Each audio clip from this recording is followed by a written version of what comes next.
apologize and say thank you. So I want to apologize because we should have had you on as a well-organized guest.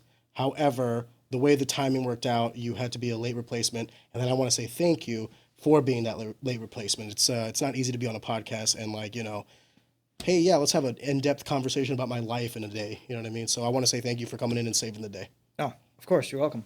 Happy to be here. Do you want me to call you Gabriel, Gabe? What do the Hebrew Hammer? What do people call you? Fuck everything. Really. So if I see a cute girl and I'm like, man, she's pretty, I say Gabriel because it's more like Gabriel. Suave. Yeah, exactly, Gabriel. Everybody else like Gabe. Some people call me Hebrew Hammer, but whatever. Gabe's good. Cool. Gabe, this is actually the first time that you and I have gotten to sit down in any lengthy discussion. We've always kind of been in proximity with one another due to fighting, but this is actually the first time that I think we've ever gotten to sit down and actually talk. So once again, thank you for being on the show. I got to listen to your podcast with Adam Meredith as kind of a way to do a little bit of research on you before this conversation. And I'll tell you what, there are many things in that conversation I want to touch up on now to kind of reiterate for some of the people that may have not watched that episode, and also to see where certain things led, because there were conversations that you had, months, if not a year ago. Yeah. Where are 3 you years today? ago. Yeah, sorry, way more than a year ago. But Feels like a month. Before we do any of that, you kind of let it slip that you were one of 5 wrestlers that have ever wrestled in the NCAAs as a walk-on. You didn't wrestle in high school. You didn't get a wrestling scholarship. Yeah. You just showed up and said, I'll fuck around and find out. Yeah. That is absolutely wild. I don't know if it was 5. It was one of a handful. Well, it was less than 10. I would be surprised if there was 5. Yeah, it's very few. Okay. I did pretty good. What gravitated you towards the sport of wrestling so late? Why didn't you do high school wrestling? Why was it in college that you're like, hey, I'll give this thing a try? So, I had several friends that actually wrestled in high school, and I was better than all of them. But they told me, they were like, all right, when I got serious, I was like, all right, I'll do this. They were like, all right, well, we have lifts 4 days a week at 6 a.m. And I was like, I wake up at 6:30, and I catch the bus at 7:15, and then that's just was it. And I was just like, it's not going to work. I was like, so then I just shut the idea down. Did you go to school here in Missouri? Yeah, I went to high school in Marquette. I only went there for a year, and then I went to St. Charles West. And then when I turned 17, I was too smart for the public school system and dropped out. No way, for real? Yeah, I got a GED. But then you went to college. And graduated with a cumulative 3.3 with a fucking 8th grade education. Let's take a step back there, because I think that's maybe an onion. 9th grade. But... You say that you were too smart for the education system, obviously a play on words and poking fun at the education system. I was like, fuck. But you did drop out, get a GED, and then got higher education. Yeah. Walk me through that. Why the dropout? My family life was fucking terrible. My dad was dying. Me and my stepmom hated each other. And I was just like, it was just so much tension at my house that I was like, I gotta just get out of here. So the only way I could leave is if I fucking got a job, and you're not fucking getting your own apartment, or I moved to a trailer park, but you're not getting your own fucking anything with, 10 hours a week. So I was like, fuck this, I'm just gonna get a full-time job. And I had been already training MMA for 2 years by then. So I was like, 17? I'm just gonna... Yeah, I started when I was 15. 16, 17? Yeah, What did you think, 15 fighting was going to be the calling? You're like, I don't need this education thing? Yeah, pretty much, yeah. But then, forgive me for asking this, if that is the precursor... Okay, I want to be very careful how I use my words, so I'm sorry. There seems to be an affinity towards martial arts. There seems to be a discrepancy in terms of a proper home structure. Yeah. And you have this... So Jermaine Andre was my neighbor when I was 15. And you know Jermaine Andre, of course. He was he lived directly across the street from me. Did you start training with him? I fucking pissed him off, woke him up in the middle of the night shooting off fireworks at 3 a.m, and he came out and fucking yelled at me and was pissed, and he was like, you need a fucking role model. I better see you at my gym. And the movie Undisputed 2 with Michael J. Wright, where he fights the Russian dude and shit? I knew that's what I thought he did. So I was legit scared of this man. I thought he would hang me up and just fucking... Well, he also has arms the size of people. Dude, I was very intimidated by him. So he told me, he was like, I better see you at my gym because you need a role model. And what a badass way to go off on someone. Hey, you little shit, you look like you need proper direction. I'll see you tomorrow. That's literally exactly what happened. That's dope. And I knew that I needed direction. Just wanted to take a second to pause the action and just tell you guys thank you so much for consuming our content. Easy Talk is a passion project. This podcast is just a bunch of like-minded people coming together to produce some cool stuff and talk to some cool people. One of the things I would very much appreciate is if you could possibly like the video or subscribe to the channel, just because it helps us in the algorithm and ultimately to grow, to get more exposure to everybody, including ourselves, and ultimately just make a better product. Take a second, I'd greatly appreciate it, and on with the show. But I was just, being a teenage boy, and I was scared, and he knew where I fucking lived. I was like, he's just going to knock on my door and rip my head off. I was not realistic in what would happen. But so I showed up and fucking fell in love and never left. I didn't think I was going to be a fighter, though, until a couple years of training when I started getting good. Okay. I just did it because I had fun. How old were you when you started training?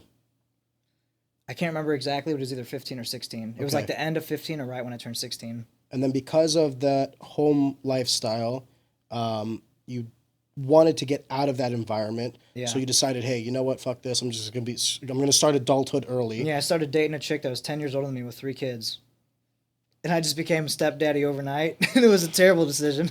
As a disclaimer on this podcast, we in no way endorse dating women 10 years older than you with 3 kids. I don't think that's a strong financial decision. Terrible By the way, idea. 17 is definitely a minor, so maybe we don't. Allegedly, you dated a girl 10 Not years? in Missouri, though. Is Missouri's... Missouri, Yeah, so I had a little... We got it right. Yeah. For my case, I was plenty happy. I felt like the man. Jesus Christ. I was like, this is amazing. This girl does things Drop out, getting wet, and learning fighting. How to fight. He's like, I got it I was made. like Vin Diesel at like 17. Well, okay, considering your newfound success, the same efforts that drove you away from public education, what was the precursor to drive you towards higher education? Like, why did you go back? If fighting was like your calling and all this 100% because of wrestling. So you wanted to wrestle in college. Walk me through this. No, I didn't wrestle in college. It was forced upon me. It just like happened, bro. Just literally, just out of nowhere, my life just took a fucking 90-degree turn. So, Alpas Klitsch was my teammate at St. Charles MMA for years. Okay. He was an assistant coach at MOBAP. Yeah. And Matt Ricehouse, me and him lived together for like a decade. I didn't know that. Yeah, we were super tight. This is one of my best friends. But so we lived together forever. And he fought Bill Cooper, who's a black belt from like way back on Strike Force. So he started practicing at MOBAP to prepare for fighting Bill Cooper. Okay. When he was fighting in Strike Force, this was like 2012. The first time I saw Matt Ricehouse fight was when he was fighting Randy Couture's son, Ryan Couture. Ryan Couture. That was the fight before that, I think. Okay. So he was doing that, and then it just kind of became a possibility. And then I was always a really good wrestler, and I like kept asking Alp for advice after practice, and he's like, I want to fucking go home and shower and eat. He's like, I don't want to keep giving you these privates. Come to MOBAP and you'll get better, and just to practice, not to go to school or nothing. So I was like, all right, let's do it. And then I just started practicing at MOBAP, and I practiced there October, November, December. So you didn't go to MOBAP to go to school. You went to MOBAP to wrestle with the wrestlers. Yeah, the wrestling practice was 2:30 to like 4. And open to the public? No, but I was invited. But because of Alp, you had like that in. Mm-hmm. Got you. And I could move. You know what I'm saying? Like I was an athlete. I know how to move. I know how to drill. And then you're an extra body for everybody else to work with. Exactly. Yeah. So you start going to MOBAP to get. And it was right before St. Charles MMA's practice, so I would do their practice, and then I would go straight to fucking MMA practice. And it was pretty fucking tiring, but I wanted to get better. So I went there till December, and then right before winter break, the head coach of Missouri Baptist, Brian Jackson, he was talking to the whole team, and he was telling everybody, when you leave, don't fuck up, don't gain too much weight, because everybody's going home for Christmas break and shit. And then I just like sat through because I didn't ever want to dip out early. Be like, thanks for the practice, peace. I'm just gonna. Yeah. So I would just sit down and just wait for you to be done talking. And then he pulled me over and he was like, hey, you wanna wrestle for us? And I was like, what do you mean? I was like, I don't wrestle. I fight MMA. And I was like, I got a GED. I'm like, I don't got shit. And he's like, you work your fucking ass off. And he's like, I want you on my team. And he's like, I'll give you a scholarship right now if you agree to be on my team. And I was like a full ride? No, he gave me like 60% though. MOBAP was what, 20-something thousand a year? I still owe a lot though. I got 0 when I went to Lindenwood. I didn't get no scholarship when I left and went to Lindenwood because the NCAA is way stricter. Okay, so let's talk about that then, because I am also interested in some of the financials. So yeah, freaking Jackson tells me, let me think about it. I said, I'll let you know when I get back from Christmas break. I was like, this is like a very, 4 years of your life decision, like on the spot. And this dude told me, He said, "You're gonna tell me eye to eye." He said, "You're gonna tell me before you turn around," and I was just like,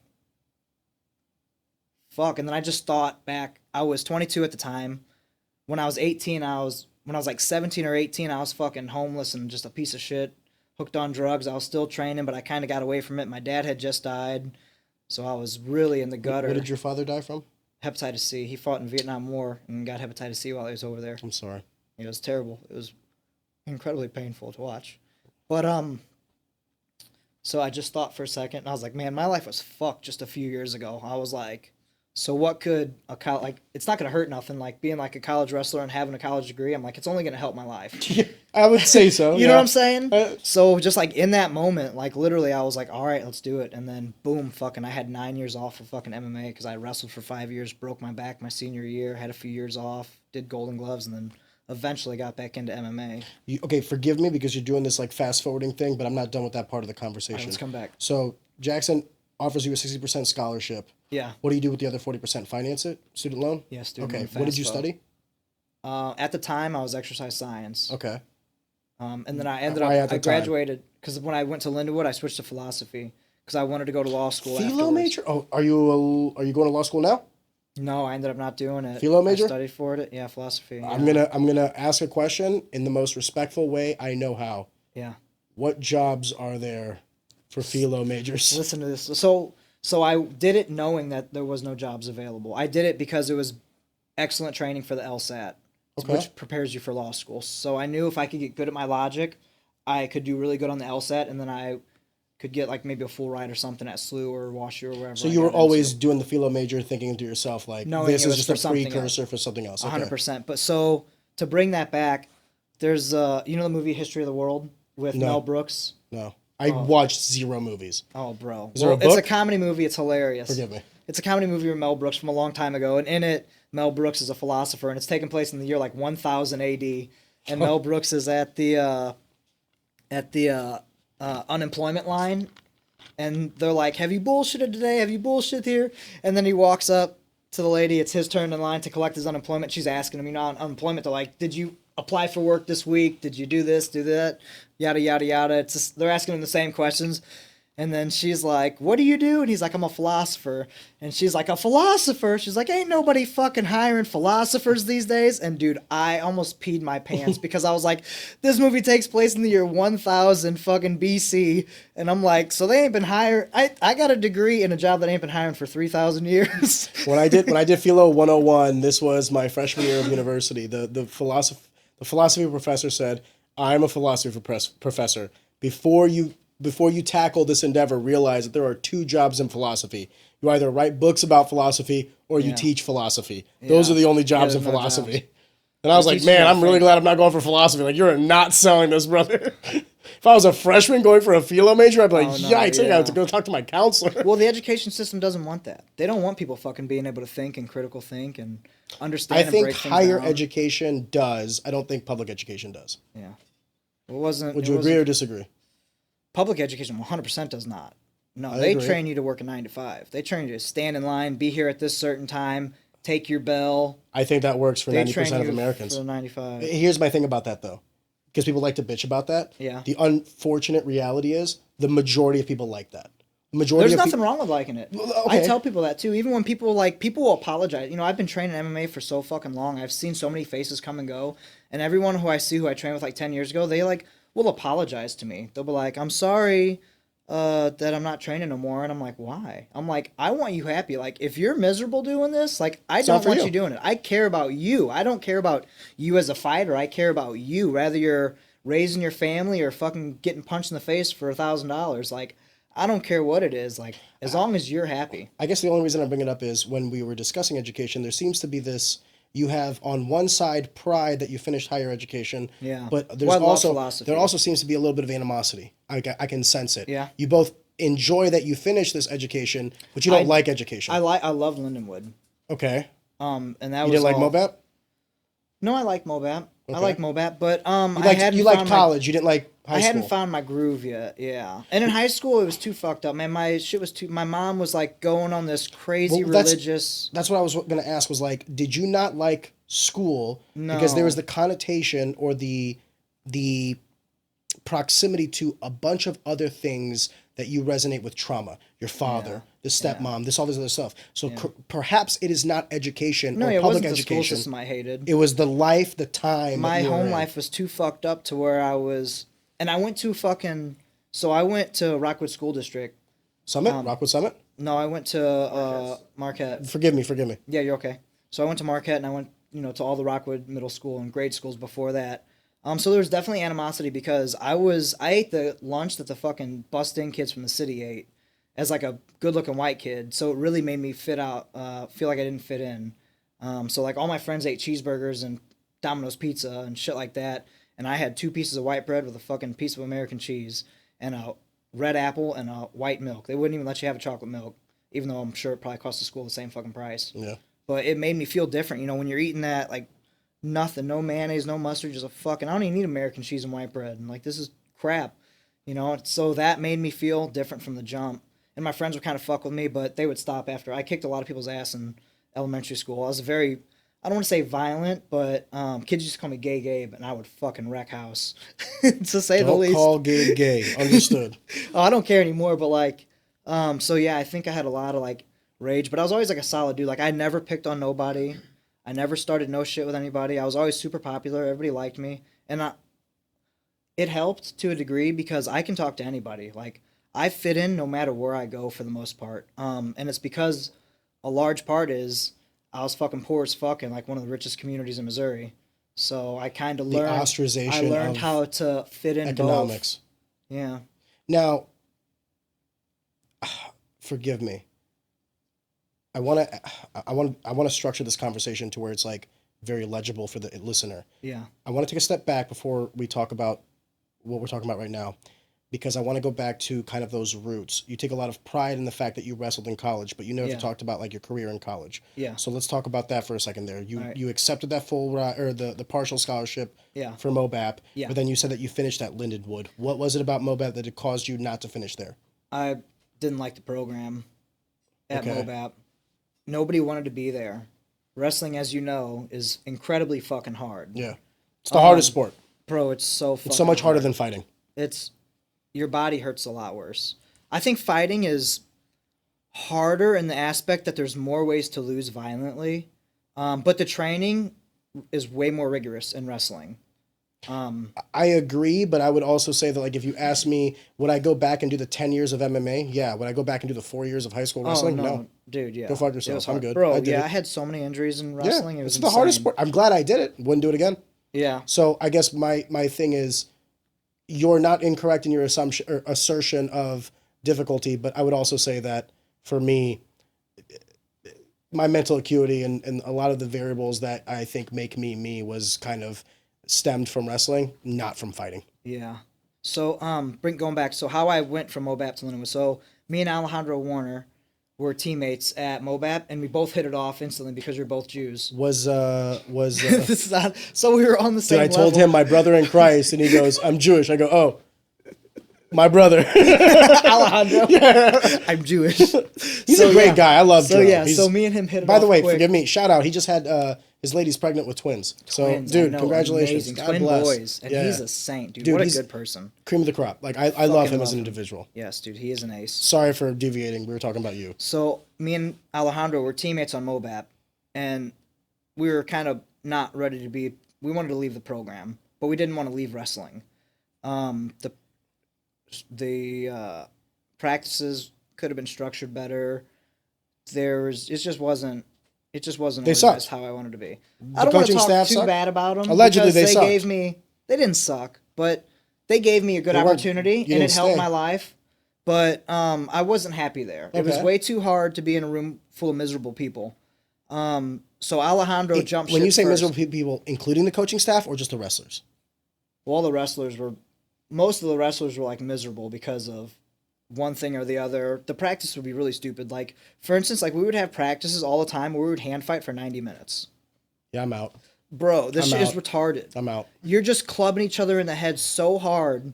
you're just fighting, and guys would like start like you'd look over and there'd be like 3 guys just beating the fuck, like literally fighting because one guy clubbed the other guy too hard. Yeah. And then like you did an hour and a half. the coaches are just like staring on their phone, paying So no that's attention that's to what I'm us. saying. And you're this like, is what I'm trying to get at. But what you're trying am to be I nice. doing? So the coaching staff was bad.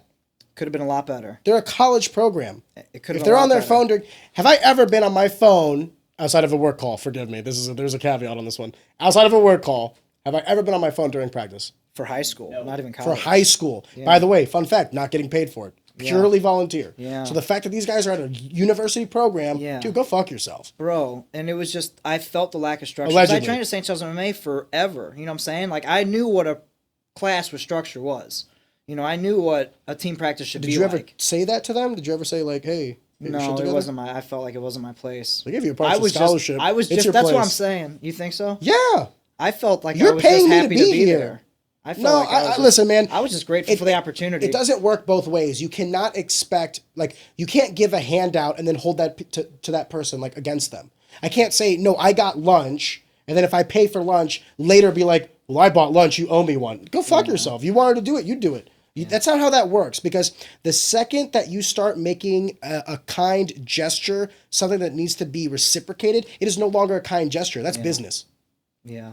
The thing that makes a kind gesture is I'm doing it without the intention of it being reciprocated. Yeah. Now, obviously, maybe one day in some way, shape, or form it will, but that's not the intention. Yeah. So yeah, I would actually say that it is exactly your place because you're a member of that team. And if you're unhappy with something, perhaps if more people spoke up, the program would have changed instead of you guys jumping ship to Lindenwood. Does that make sense? Exactly.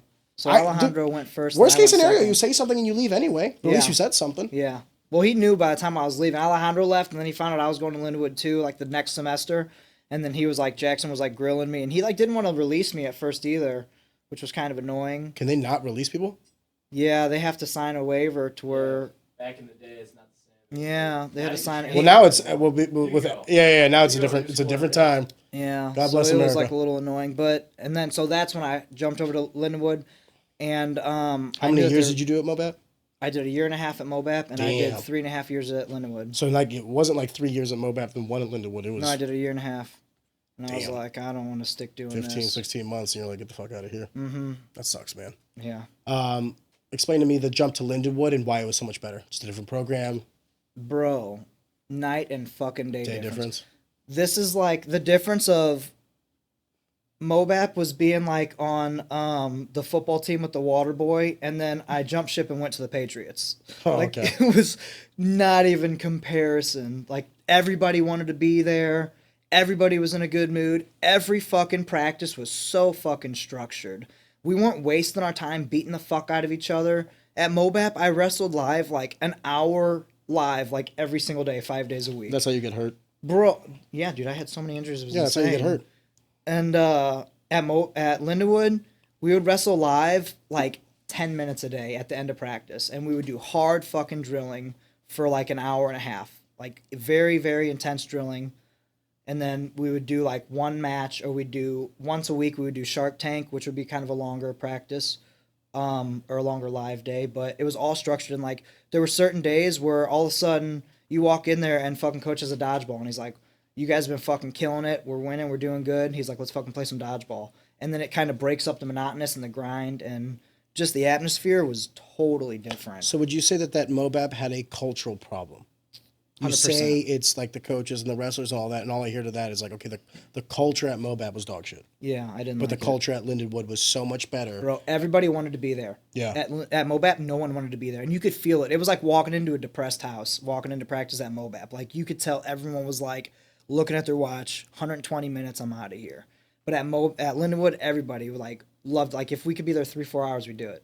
You know, because everybody wanted to be there. It was like, you know, you're shooting the shit. You're with your fucking homies. You're with your brothers. I had tons of friends at Mobap, and I still have friends from Mobap that I'm still friends with today. Well, I think there's wisdom in that to also transcend not necessarily just like, you know, wrestling or martial arts, but like business in general as well. I always tell people like, you know, a job's going to feel like a job because no matter what you're getting told to do something, right? But the people around you can make or break a position. I've worked at jobs that I fucking hated the work, but I loved the coworkers. Amen. And they kind of pushed me through every day. I say that all day. I've also worked at jobs where like the work was easy or I wasn't really working that hard, but man, everybody around me was a cunt. And I just couldn't wait to get out of that building because I felt like they were just like sucking the life out of me. Yes. So I guess my advice to anybody that feels in either situation is just speak up. Yeah. Because here's the thing. If you're going to leave anyway, at least give them like an exit interview. I was like raised not to speak up either. So Really? that probably had a way to it. I'd probably be better off if I was did like it, very not kind, so to speak. Your mom? Yeah, she's Rough discipline upbringing? Yeah, she's a heartless woman, so Not a fan of your own mother? Huh? Not a fan of your own mother? No, not at all. Do you speak to her now? Unfortunately, not like I should. And now she's super demented, and it's pretty sad. I saw her for the first time in a while, like first time in a year. I saw her a few months ago, and she was like, "Gabriel, I feel like we haven't seen each other in 20 years." And I was like, "Well, Mom, we really haven't." And she goes, "Why?" And I said, "Well, you disowned me because I didn't want to live like an Orthodox Jew." And she just looks at me and she goes, "Oh, sounds about right." No, I'm sorry. No. Like, that's just how she is. She just has like a part of her brain that's missing compassion. And that's kind of why I'm like different, I'm like a little, I'm not married. I don't have kids. I love, How old are you? 35. Like, So I want I'm to. 32. We're not that much older. No, yeah. Like, You I want want to have kids, but why It's just a then? hard life, I have no parents. I take care of my autistic brother. I was just so far behind. And then I think I have like, the mother issues. Maybe I don't like women telling me what to do. Like, I'll break up with a chick kind of not too quick, but like I'll find something that I'm not okay with and I just like draw the line. I'm like, Yeah, but that's not necessarily conducive to a healthy relationship, right? No. You want kids, right? Yeah. Don't you think that a more than relationship is anything. sacrifice? I'd be the greatest dad in the world. You think? I work my ass off. Hold up, though. You think. You haven't been a father, so you don't know yet. Correct. So here's my thing. Based off of how well I take care of my brother and how much sacrifice I've made for him and how much sacrifice I make for my dogs and the things that I care about and the things that I love, I give everything I have to. It doesn't matter if I don't get it, I'll give it to them. Until a woman tells you what to do. I know. Well, it's not like that. So, for instance, the last Your girl words, I broke not up mine. with, the last girl I broke up with, excellent girl. She was a fucking stud. Okay. But she was an atheist. And I was So? like, this just isn't going to work. Okay, give it time. Well, we didn't give it time. Why not? Because she's an atheist. Because you cut it off. Yeah, I couldn't do it. I mean, let me ask you a genuine question. Do you think it's a man's... But I still don't know to this day if it was a mistake. I'm like, fuck, I think I fucked up. Yeah, you probably did, dog. Yeah. Listen, my wife, when I met her, I want to be careful how I word this. I want to be careful how I word this, guys. I'm walking on eggshells now. When I first started pursuing my wife, we did like the whole interview style thing. Like we took the romance completely out of it because I was like, listen, I'm not wasting my time. This is what I want. This is what I have to offer. What do you have? What do you have to offer? Do we align on kids? Do we align on this? Do we align on that? We did. So like, cool. After we made sure that everything was cool, then we started doing the whole romance thing. When I met my wife and the woman she is now, as well. dude, I don't fuck around. I don't fuck around in any aspect of life.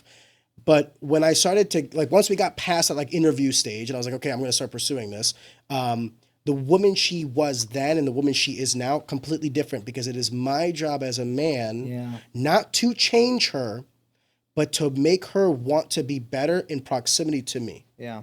Okay? So, like, when you say, this girl's an awesome girl, but she's an atheist, okay, well then, over the course of time, and how you live your life, and showing her love and affection and respect and dignity and all these other things, pouring into her, perhaps you change her. Not because you are forcing it. She comes to that conclusion herself because she admires you. She says, look at this guy. Look at the way he walks and look at the way he talks, and I wanna be like him. I want to support him in all his endeavors. And over the course of time, my wife thought so much differently than me politically. In 2020, she voted for Biden. I voted for Trump. She got the jab. I didn't. We could not have been more out of line in terms of politics, right? Yeah. I never once, I never cared. All I would do is ask her questions. Whenever she would ask me about things, she'd be like, well, why is this happening? Well, baby, you voted for this person who appointed this person who pushed this legislation, and now we have this law. Well, why is more of my taxes why are our taxes getting higher? I was like, well, baby, we make more money, and you voted for this administration who thinks this way. And I didn't tell her what to think. Yeah. All I did was say, this is why I think the way I do. Over the course of time, guess what she did in 2024? Our voting was much more aligned. I never told my wife to change. Yeah. I simply was the man, and then she reciprocated that with admiration, affection, and pride in me. Yeah. And kind of, I'm not saying that she's like, like just does whatever I want to do. That's not what I'm saying. What I am saying is the person she was and the person she is are two different people. So my advice to you is if that is salvageable and the only variable was her atheism, send her a text after this conversation and say, I'm sorry. Yeah. I'm sorry. Let's try this again. Maybe it'll be, if it works out, I'll let you marry us. Yeah, I'll officiate that shit. You'll be the I'll officiate that shit. Whatever religion you want, I don't give a shit. officiate. But here's the reason I say that is if you say that you want kids and you say, dude, it's so hard. Yeah. Everyone thinks that marriage is about happiness. Let me burst that it's bubble. a sacrifice. Marriage is the hard. It's a sacrifice. It's not the hardest thing. Sorry, marriage is nothing but work. Yeah. But it is work to a greater goal. Yeah. When I see my wife with my daughter, I'm like, it is worth it. Whatever the price tag is on this, I'll pay it for that image. Exactly. So like when I say to you, like when you say like, I'll do anything, I'll do this. No, you won't. Don't lie to me because you weren't willing to overlook this. Yeah. And I'll pour into others. I'll do everything. No, you won't. You lied to me because you wouldn't do that. Yeah. So it's like, all I'm saying is practice what you preach. Yeah. Text that girl after this conversation. Is it salvageable, you think? Fuck, I ain't talked to her in a year. I couldn't tell you. She's probably with someone. She was like trying to have kids and get knocked up and have family. She probably got like 2 kids by now. Maybe. If she doesn't. No If she doesn't. I couldn't tell you. I have no idea. Is she still around? You have no idea? Yeah, I don't know. She's not really on do you have social her number? media and shit. Yeah, of course I have her Send her a text after this. Worst case scenario, she is married. She has knocked up all these other things. Best case scenario, she's not. Yeah. And then all it takes is an I'm sorry, a couple of dates, a couple angry sex sessions, and you're back to normal. You're back in. Brother, there's nothing like makeup sex. This is true. This is true. Sometimes I'll start an argument with my wife. This motherfucker. Sometimes I'll start an argument with my wife. Because I'm playing the long game, boys. Oh, Jesus Christ. Like me getting the philosophy degree for law school. I know there's some sacrifices that are going to be made. But I never went to law school. You at least got laid. Why not? Why didn't you go to law school? Too much debt. And, bro, I take care of my brother. Me and my brother, we have nothing. Like I'm good now. Like I own my own house. Like I'm doing pretty good. But it was God bless, all by the way. 100% on my work. It was all on my dime and my time. So when you got a 265-pound fucking autistic brother who's 5 years older, is he? And forgive me for asking, is like heavily? Is he like functioning? He's 30. How old is he? He's 40, but he's like so older brother. Yeah, he's older than me. Okay. Which always causes problems because he's like, "You're my little brother, fucking you Bitch, dweeb." if you don't shut your mouth. yeah. But no, no Oreos for you tonight. He's like he fluctuates greatly, but on average, I'd say he's like immature, like 11-year-old for the most part. You know, he's very me. But he's easy. If you talk to him like a child, you'll get good results. To say he'll probably watch this too. He's gonna be like, "Motherfucker, talking about me." But he's also real. Like, good. Like he's real. Like he understands a lot of shit. Like he's with it. You've probably met him before. You've probably seen him. Maybe. Big dude. Looks nothing like me, but we got the same eyes. That's about it. Oh yeah. He's let me tell you, when I know you're staring at my know blue men eyes. by eyes. Anyways, I mean he's with me all the time. If you were a Muslim girl, I'd be like, "That's Gabe." That's Gabe. Gabrielle. Gabrielle, forgive me. How dare I? Put some respect on that name. But yeah, so I didn't go to law school because it was just like I need to make money fucking right now, and I got a job right out of college. My first job was at Stiefel Nicholas. How'd you land a job at Stiefel with a philo degree? Bro, and they were training me to be a fucking millionaire, bro. How does one get trained to be a millionaire? Curious. So I was being trained. How can I get in on that training? So I was working at the trust department. Okay. Wait, you're handling. What are you doing at Stiefel? What's the title?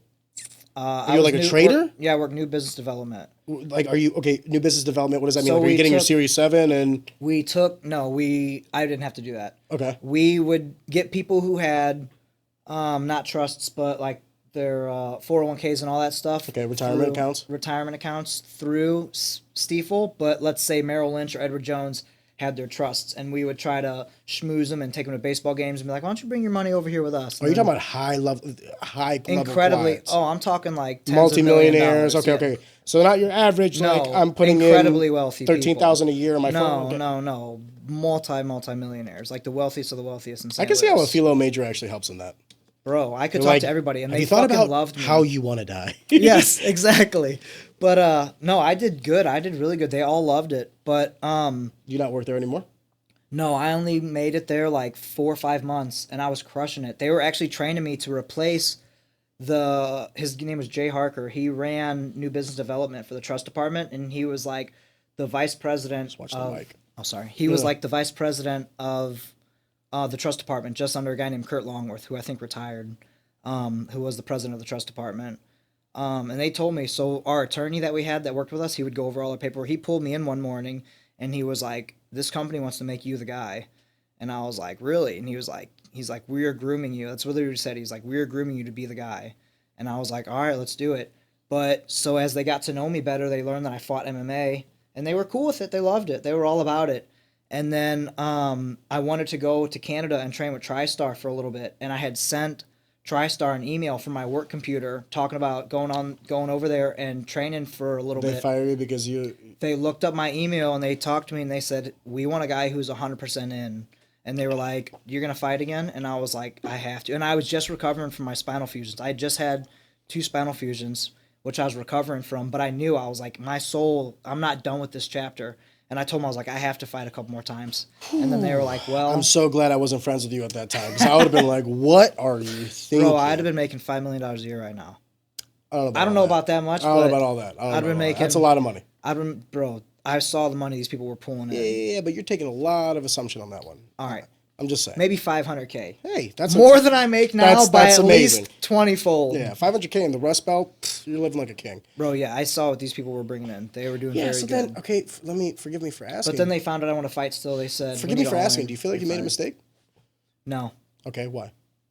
Because I'm a warrior. I'm not an accountant. Okay, but isn't it better to be a warrior in an accounting office than an accounting office in a war? Yeah, but well, every day is a war when you fucking live my life. No, it didn't fit me. I wasn't the same cloth as everybody that sat around me. I wasn't cut from the same. Neither am I, but I thrive in corporate America. I wasn't done though. What does that mean? Fighting was taken away from me but you can still fight and not be a TriStar or whatever. Like you could. No. It wasn't about it wasn't about any of that. Okay. It was like we can't. I just don't think they're mutually exclusive. I think you can do both. It was. Because you were given an ultimatum, and I wasn't mentioning anything about going to Canada. Yeah, but when they asked you, I didn't have to go to Canada, and I never went. But when they asked you, like, are you going to fight again? No, they didn't. Yeah, I would have fucking lied right to their face. It was nope, not going to fight again. And then fucking but then I would have fought again. And if they would have said anything, like, I have no idea who that guy is. Looks just like me. I would have. His name's Gabe Stein and everything. And you have black eyes. must be a twin, brother. That's the way corporate America works. Yeah, that's the way corporate America works. I have no idea what you're talking about. I should have been friends with you earlier. Yeah, sorry. But they were like, we want a guy who's all in, and they're like, we can't. They specifically said that they're like, we can't have you taking these families out to dinner and showing them around while you got black eyes. And honestly, I thought, dude. Some people loved it. That's dumb because some people love it. They're like, bro, you're a fucking real deal. Like, you can do it all. Do you know how many people told me to, like, you should learn how to play golf? And I'm like, listen, I like girls. You know what I mean? Like, relax. Yeah. And then, like, whenever we're going to, like, these company outings or whatever, guess what we were all talking about? Fighting. The last UFC or whatever. Bro, so, like, everybody loved it. If there's two things it was their mistake. Yeah, if there's I would have done a good fucking job. I'm sure you would have. Bro, I'm good. There's a certain mentality that is needed in sales, and it's the type of person that is comfortable with eating. Everybody loves heaps of shit. Dude, that's my life. And the person that's comfortable eating heaps of shit, in my opinion, is the kind of guy that would thrive in any sort of physical endeavor. Because what is a physical endeavor? Trial, error, learn, eat shit. You're the nail so long before you're ever even glimpses of being the hammer. Yeah. You'll be perfect for sales, because that's literally what sales is. Yeah. Didn't make the deal, ate shit, got hung up on. And I had so much fucking groundwork. Nico's like, yep. I had so much groundwork already laid with all the now I sound so legit because I've been out of it so long and I didn't do long enough. But with all the like wealth advisors and everybody else, all their people who take the test for accounting. CPA. All the CPAs, no. yeah. CPA is accounting. Are you talking about finance or accounting? All the financial advisors, like financial advisors are CFA. CFAs, yeah. Yeah. Sorry. They all loved me. We were on first name basis. Like, I was in with all these good people who were gonna make everything transition over, but they were like, "You still want to fight?" And I was like, "Yeah, bro, this is my soul." And they were like, "We need someone all in. Sorry, Gabe, you're not our guy." And it was just like that. And it was very corporate, right? It was like, we like you, respect you as a person, but we're gonna hire someone else. No one breaks up with you like corporate America. Yeah, and I was just like, well, fuck. But I didn't feel like I fit in with them. I felt like an outcast kind of because I was just like everybody I worked with was all super privileged their whole life, and we just were different. Maybe I shouldn't have thought so much into it. It doesn't really matter, but I just felt like they would get along with them. Yeah, we got along good, but we just had nothing to. It was just too different. Like they'd go on vacation to Cancun, and I would just like go train on the weekend, and I'd never been to Cancun along with them because I didn't have. Yeah. So then, who cares? I just felt like it wasn't me though. What does that mean? I'm more an artist at heart, I think. What does that mean? I want to do my own thing, make my own money. Okay. Do what I want to do. I don't want to. So you want to be an entrepreneur? Yes. And we'll talk about the businesses here, but like, forgive me, I'm not trying to grill you. You're just saying a lot of things. I'm dissect trying to take it apart. I wanna because it's only going to help me. Yeah, maybe I'll answer questions that I haven't thought of before. Yeah, I get the vibe that you really like wearing your trauma. Maybe. You enjoy it as if like a badge of honor, and I think what you're doing, forgive me if I say this. Shitting on myself. No, you're coping. Yeah. If your life was as difficult as it was in those early years, forgive me for asking this. Have you ever, because you're an educated man, so it's not like you're not an intellectual. Yeah. And you even went for a philosophy major, so like it's not as if you're foreign to deep thought. No. Have you ever thought to yourself how the trials and tribulations of your youth have affected you now in your early adulthood? Oh no, it for sure has affected me. In a positive, a negative? No, probably more negative. Okay, can you elaborate on that? I guess my heart has grown cold. Bitter. Yeah. Unfortunately, but not too bitter. I try to be happy. You don't strike me as a bitter man. You strike me as an angry man. Yeah. Those are two different words. Okay, let's separate them. Bitter would be you are angry at the world. Yeah. Angry is you're angry at people. Yeah. Are you angry at the world, or are there certain people you are angry at? I'm not crazy about. I don't know how to put this. Just don't say the blacks, please. Yeah, I'm not crazy. No, to put it, I like dogs more than people because dogs are more true. They give you what you want. Humans lie. Most dogs are also inbred retarded, so I mean, you know what I mean. I'm not lying. Look it up. No. Look at the percentage of inbred retarded dogs. Thank you, inbreeding. I have two. Both retarded? My male is. Yeah. So it's like maybe there's something to that. You know what I mean? But, I'm just saying. By the way, I love my dog. I just want to say that. Animals, but not more than humans. So I feel like humans act the way Satan wants them to act. Animals act the way that God or Mother Nature intended them to act. I could not disagree more. And that's could not disagree more. Why would you say that humans act the way Satan wants them to? Why would you say that though? Yeah, why would you say that humans act the way Satan wants them to? Extrapolate. I'm curious on that. Because humans just follow their desire. Yeah, but desire gets you in trouble. Yeah, but who created desire? Satan. No. God created us in his image, flawed creatures. Yeah. So our desires, dude, every sin is only possible through God. Yeah. The devil is his shadow, not the creator. You think so? 100%. Even my flaws are God-given. Yeah. Only he is perfect. I don't think people act in the reflection of a plan of Satan. I think we will always be a step below perfection because we were never perfect to begin with. And I think the beauty of humanity is the inescapable prospect of inevitable growth.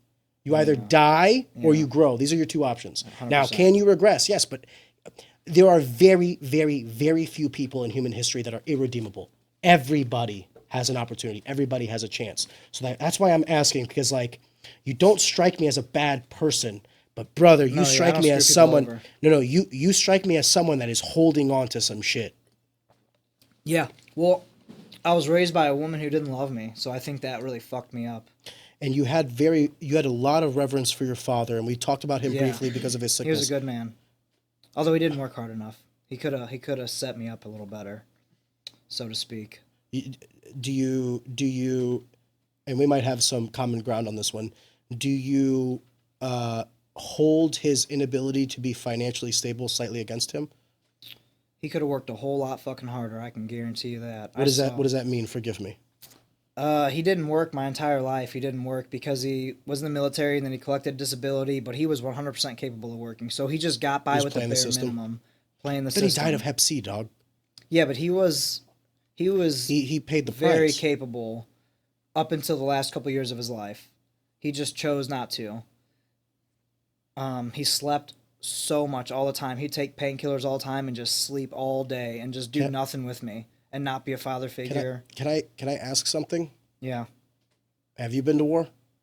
No, but I have had 2 spinal fusions and I didn't Fair. need any painkillers. Fair. And I know that when you have a family, a lot of people have been to war. So every man who's ever fought in war has an excuse to sleep in bed 24/7 and not raise their children. Absolutely correct. No. Exactly. No. You But man up and I guess you what I'm trying to get over it. What I'm trying to ask is, and I'll explain to you why I say this, because I think you and I probably have a little bit of common ground with how we look at our fathers in this aspect of life. Because my father, But he did love me. My father gave me. Agreed. So I felt the love from my father.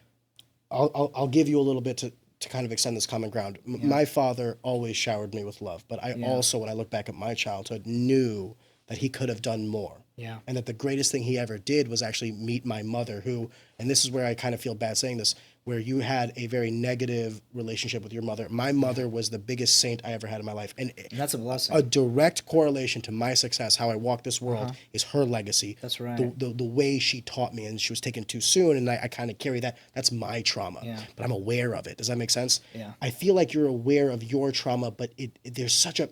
My trauma with my mother is like a positive. Like, I'm like, I want to do, and I want to honor, and I want her to be proud. I feel like, Gabe, I feel like there's like a lot of negativity. Have you ever like talked with a professional about this, or have you ever thought about doing something like that? Long time. I've thought about it, yeah. You never pulled the trigger on it? No. I've Why gotten not? close because I'm just busy. I'm like the busiest. I don't know if I am the busiest person. No, but but it feels so busy. I'm like, where am I going to fit time for this? And I also Especially think- because I know for it to work, I need to do it like, I can't just do it once. Yes, It agreed. needs to be like set schedule. Every Wednesday at 8 p.m. or whatever, I'm meeting with Dr. So-and-so to just kind of talk things out and this, that, and the other. I also think being busy is a therapy, to be honest with you. I know for myself, I need to stay busy. dude, When I'm busy, I'm happier. when I am left with my own thoughts, it's not good. No, it's not I'm good. sure it's the same for you. Yeah. I guess I do not want to... I want to be very careful how I say this. I'm not a clinician. I don't know what the fuck I'm talking about. And I'm not trying to diagnose you. But what I am noticing in you is like, there like seems to be 2 Gabes. There is the Gabe who is like desperately fighting to change what has been so that it doesn't become what is going to be, to break that cycle of like poverty and, grief and all this other stuff. While simultaneously, I feel like there's a part of you that kind of holds on to that and uses it as fuel. Probably because I'm still a fighter. I believe when I'm done fighting, I'll probably be much happier as a human. Wow.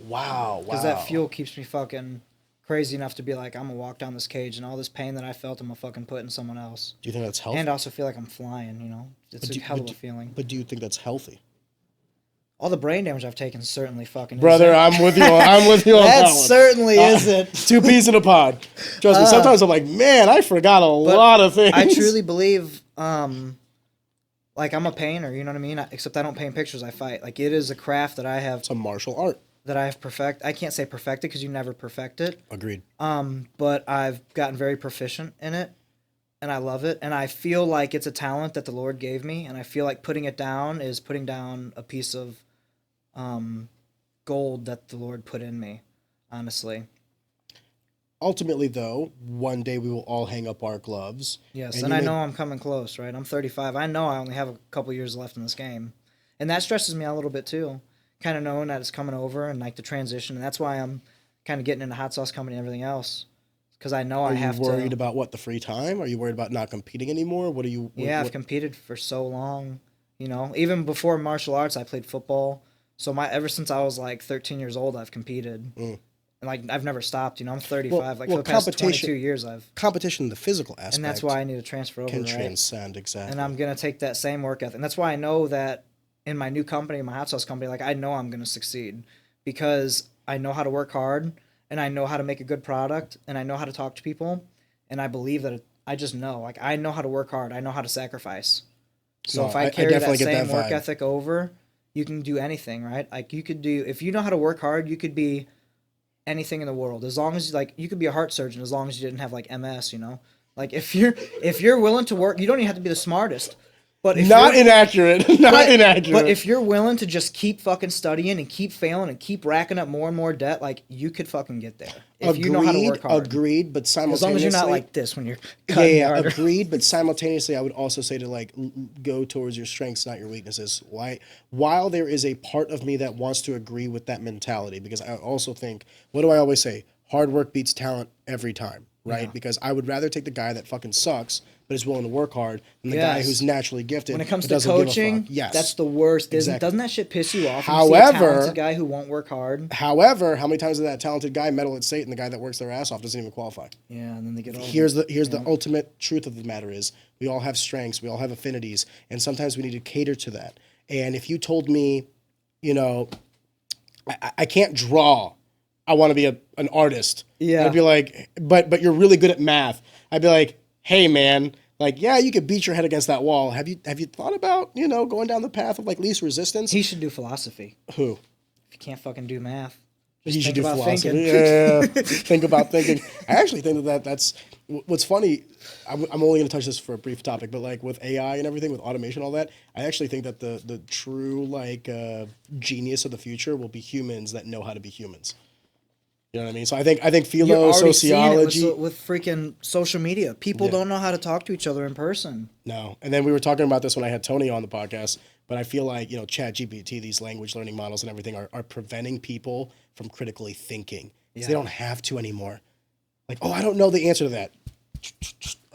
Yeah, here. Yes, and it's pseudo-intellect. They are not learning how to fire that mechanism in their brain to take things apart, break them down one by one, analyze them together, and then spit something out. That is completely void and jumped over. Or they're never gonna. I worry about people no longer. But then they get that neural link, and then fuck it, they got everything. Here's the thing, right? Do we introduce artificial scarcity and artificial inefficiency for the prospects of like holding on to the vestiges of what we consider humanity? Yeah. Personally, if you tell me like I can be faster, stronger, better through like, you know, I want to be very careful how I say this. It is not as if I do not value humanity, but I think that anything that humans make is a reflection of humanity, and that is technology. Yes, 100%. If technology is what we birth, that is a form of humanity. For sure. However you want to describe it. Not, My criticism is not in the efficiencies or the productive gains that it will have. My criticism is in the price we pay for those efficiencies. Right. What are we creating? What kind of humans are we creating? Because we're already seeing our social skills evaporate in real time in our lifetime. Because I remember what it was like before MySpace. Yeah. And now I see what it's like now. And dude, I whenever I can have a conversation with someone like half my age, I'm like, oh my God, thank God there's hope for humanity. The majority of the people my age are like on TikTok, fucking brain dead boomers, like fucking cooming all the time on porn because they can't talk to girls. And I'm just like, this is not sustainable. You know what I mean? So like, my thing is, if that is what's happening with just social media, what is going to happen with VR sex robots and Chat GPT with everything? Yeah, are we going to like? It's very bad. Are we going to lead ourselves to extinction? Yes, I mean possibly. If you take that extreme right and just write it down, that's where it goes. How much? I believe we have the power to deviate from it when we start getting there. We're gonna have to choose it though. We're gonna have to choose it though. Yeah, but if we just kept it going, that's right where we're headed. No neural link until you're 18. No, you know, you can't sex robot till 25. Like Jesus Christ. You know, but then okay. That's the worst, because like right when you're 18, you can finally be a benefit to society. Like you're mature enough to at least understand a little bit, and like now you're just fucking cumming your pants in the corner. Do you want to drink? Because I'm gonna grab another one. Yeah, fuck it, I'll take some. Fuck yeah. Sir, put it on the wide shot. Do you mind grabbing me the Glenlivet 12? And then what do you want? Do you worry about this trajectory? Because in our lifetime, the amount of technological advancements that happened, you know, from 1980 to 2000 is dwarfed by the amount of technological advances from 2000 to 2020. Yeah. And then what is the next 20 years going to look like? The last 200 are nothing compared to the last 10. 2 years. 2 years ago, no one heard about ChatGPT. They had no idea what OpenAI was. They had no idea who Sam Altman was. Now we're talking about we are in a current arms race of not even general artificial intelligence, just regular artificial intelligence. And look what's happening. Yeah. I think Google just came out with their new next gen AI, and they're doing like lifelike uncanny valley videos. I don't like that. Because now there's going to have to be a whole department. There's going to be a whole new job based on breaking apart whether a video is AI or not. Because, like, somebody puts slander on you and now... No, they won't. You want to know what they'll do? They'll pass legislation and extend it to the social media companies. And they'll say that it's your job to police this. If they're smart. If they're stupid, they'll do what you're saying. And they're just going to create another branch of government that's super inefficient and costs a lot of money. Anything I ever say is stupid, though, I'm just going to blame it on AI. And be like, that's fair. Oh, no, that wasn't me. That was... That's not me. That was some guy that looks just like me fighting. I don't fight. Exactly. Also named Gabe Stein with black eyes. Man, he's got nice nibbles. Yeah. Told me the story. Amen, Eric Stein. Amen. So, thank you for going down some of these rabbit holes with me. I do want to kind of pivot, if you don't mind. Yeah. When I was watching the podcast with Adam Meredith, you started the podcast with talking about how you died. Yeah. Which I was like, all right, fuck me. Like, now my dick's in my hand. Let's go, boys. You know what I mean? I want to give this some respect. So now I'm going to kind of remove some of the satire, and now I'm going to get a little bit more serious. So forgive me. That is such a monumental thing to... That's also why I'm a little different. Experience. You know, I kind of view the whole world so different. Can you, for those that maybe have not watched that, can you explain what it is that happened to you?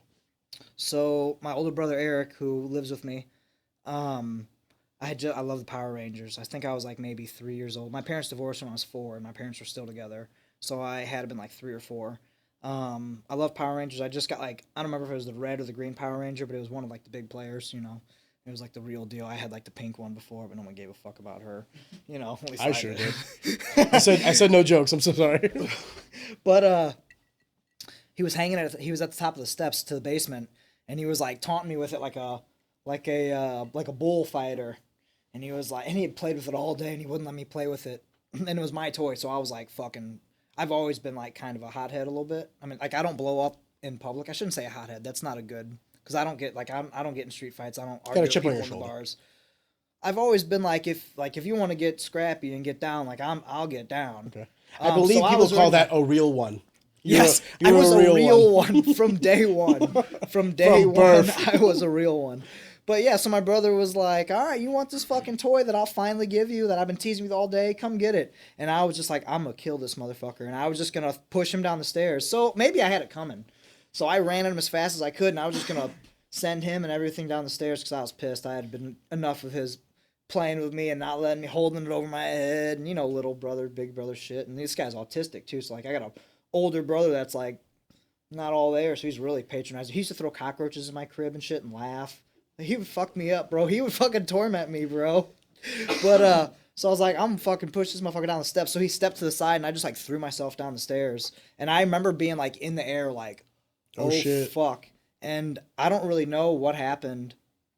Because a boy just running and falling, like, how far you think? 10, well, 15 dude, feet? I have a daughter who's 2.5, and she's small. Yeah. I could only imagine if she felt, like, if she jumped. No, yeah, I flew. The amount of damage. I was, like off a diving board, like in the air.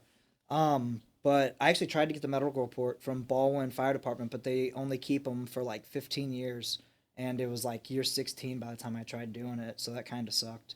Because I wanted to see exactly what happened. Like, I wanted to have proof in the paper of, like, how long I was unresponsive, what they had to do. Because I know they had to use the paddles to bring me back. So anyways, I'm fucking flying through the air. Can we take a step back, though? Because when you say the paddles to bring you back, meaning, like... Yeah, they had to resuscitate you back to life. Yeah. Yo, I was dead. I was fucking in front of God. So anyways, I'm flying. I go to push my brother off the stairs. He steps to the side. I am in the air like, oh, fuck. And the next thing I know, I'm floating over the ambulance that's carrying me. And it was like as if the roof of the ambulance was cut off. And I can feel all the panic in the air. My mom is holding me, and the, like, paramedics have me, and they're, like, trying to, you know, get me out of her arms, and just, like, a whole hectic. I could even feel, like, the paramedics were, like, even, like, fuck, dude, we got a dead 3-year-old on our hands. Like, I could feel the weight of the situation, and I remember being, like, fuck, dude. I felt bad for my mom. I was like, oh my God, she just lost her son. I was like, I'm dead. I felt bad for my family, and all I wanted to do was get back in my body. I was like, I gotta get back in my body right fucking now. And I was like, I don't know, 100 feet over myself. And then as time went on and things were progressing pretty quick, I started getting further and further from my body until I started like literally going through the universe.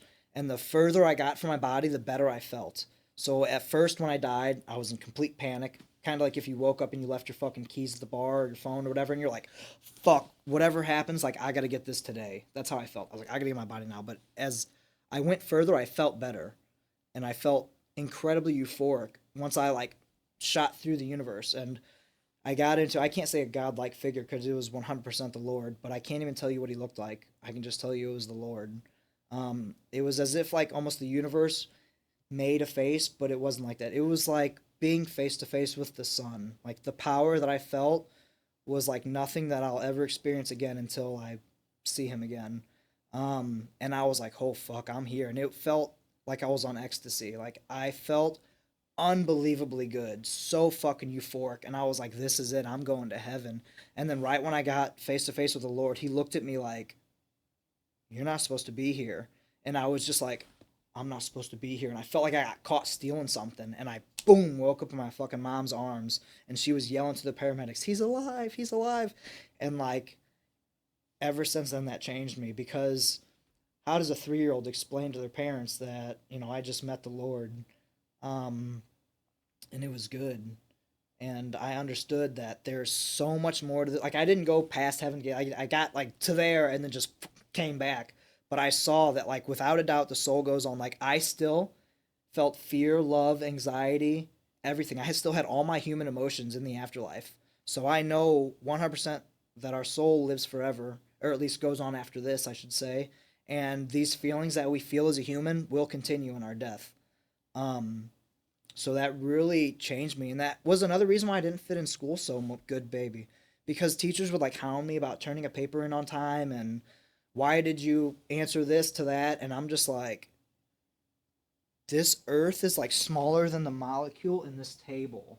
And I'm like, there's so much more going on right now. And I couldn't put that into words in elementary school. I couldn't explain to the teachers that, hey, I'm a little fucked up in the head and human life is kind of weird to me now because I died and met the Lord. And, like, this is, like, life is now small time to me. I'm like, oh, this is like a glimpse in, this is like a piece of a dream. When I died, I felt like I woke up from a dream. And when I woke back up to life, I felt like I went back to sleep. And I feel, honestly, like I'm still sleeping. But this life is essential because the Lord gave it to us. I feel like whatever we do now is the precursor to determine where we go when we die. And I believe that every God gave every man a moral compass. And I believe if they follow it or don't follow it will determine a whole lot in the afterlife. And I couldn't put that into words when I was just a small child. But it made me always very different. I have a bunch of questions for you, and I'm curious to see how you'll react. My first question is actually... So in the end, be a good person. No. Can I tell you something? Please. And I genuinely believe this in my heart of hearts. Yeah. I don't think there is a hell. I think everyone goes to heaven. Yeah. I think if you're an all-powerful deity who loves us so immeasurably to give your own son as a sacrifice for our sin, how could any one man fall?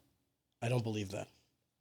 I think all of us go to the same place, no matter how we live this world. And I know that sounds kind of shitty.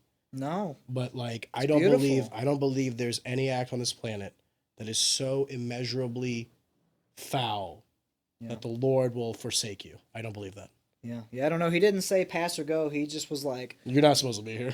Yeah, bro. That's what it was like. It was like as if something was out of place and he just changed it. He was like, nope, you're going back.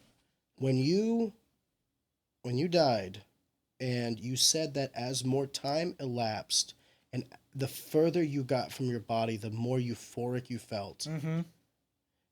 Can you explain that? What do you mean by euphoria and the distance? Meaning, love. like, I felt incredible love and power from the Lord, not my own power. I felt love from the Lord. It was like could you conceptualize it, or was it happening quickly? How did time? What was time like? No, it didn't feel long. It wasn't like it was a year. It felt like, I think I was like I had no heartbeat or nothing, and I think that went on for like at least a minute or two, and from this happened like 30 something years ago, but from what I can recall, it felt like maybe a 5-minute event. So it was happening fast. You said that the medical records don't exist anymore, so you can't necessarily get like the full... I wanted to see the paperwork that said we showed up to 834 Lilybug Court at 9:02 to the call of a child unresponsive. At this time, we applied the paddles. At this time, he was responsive. Yeah. I wanted to see the complete breakdown in an empirical way to help me understand and From help. fall to recovery. Yes, and I What was happened? also writing a paper in college on the immortality of the soul, and I was going to help try to get some empirical data to help support my reasoning, and I was going to use that as it, and it was going to be fucking concrete paper, but I couldn't get it. What do you think your relationship with God is like right now? Oh, I talk to him every day, What does that mean? all the time. Through prayer? Yeah. Are you hearing voices? No, couple of them. No, I'm just kidding. Fair. No, We tune the bad ones out. no, I just keep faith. I say, God, I know that I'm going to have the life that I want to live because I know you gave me the power to achieve it. And for whatever reason, I believe that I didn't die and I came back was to take care of my brother, because if I didn't, then he would be just, my brother would be a homeless guy panhandling right now on the side of the road if it wasn't for me. And if that's the sacrifice that I had to make to do it, then that's what it is. So I feel like that is my job and my duty, although it's a fucking painful duty and I don't, to be completely honest, enjoy it. It's I an immense believe I'm responsibility to throw on your shoulders. here. Yeah, so I Your honestly mother's feel still like, alive, right? yeah, but we don't talk, and she's completely demented. She can't even like take care of herself anymore. So My God. yeah, You said that as time progressed, you went from being hovering over your body. yeah, I felt bad for her. I said my mother just lost her child. Oh my God. As a 3-year-old, I was Because you're able to conceptualizing comprehend that. that. I was So- able to understand that as a 3-year-old, a dead 3-year-old. That's why I say, man, when we die, we'll still have all our human emotions. I actually I don't know about if we'll have them forever. I was only there for a little bit. I didn't go through the whole. Well, here's the thing I was going to ask, and I'm going to leave this question for last, actually. Forgive me. I'm going to leave this one question for last. Before I get to that, I actually have some more questions. So, my earliest memory, and I don't think I've ever spoken about this. My earliest memory, before I could conceive of consciousness, was very reminiscent of this. My earliest memory was in, Florida. We were poor. I remember my mom. I knew who my mom was. My dad, I knew who my dad was. My brother, I knew who my brother was. But that was like the first start of like my memory, my consciousness. Prior to that, Yeah. I too remember visions of traveling through the cosmos, Yeah. extreme euphoria, Yeah. getting to Earth, and then it's like, boom, it starts. You That have- is my earliest memory. No shit. That's my earliest memory.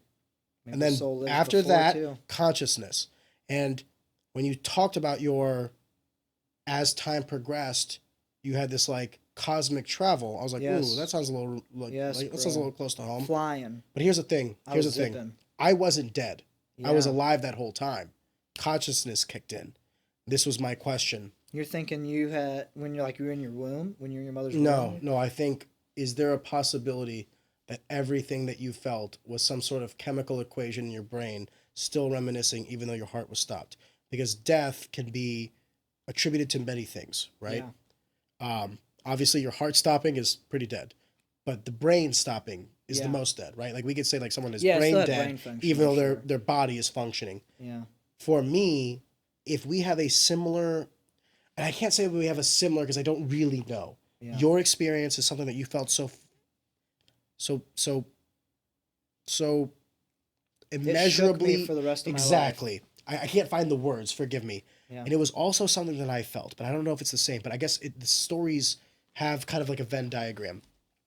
I wonder if a part of what you experienced was not necessarily an afterlife, Yeah. but perhaps a chemical equation in the brain sparking the last remnants before it's That's what my atheist cease from girlfriend said. I'm out. No, I'm just kidding. no. But what do you say to that criticism? Out of curiosity. Let's say that's exactly what it is. Let's say it's just a chemical equation. I would still say that that's an act of God. Then would still why, say of that's an all act of God. things, that I see the Lord? Why did that chemical equation end up equaling the Lord? Yeah, 3 years old, It you could have can't equaled conceptualize. anything else. It could have equaled a Tonka trunk. I fucking loved Tonka trunks back then.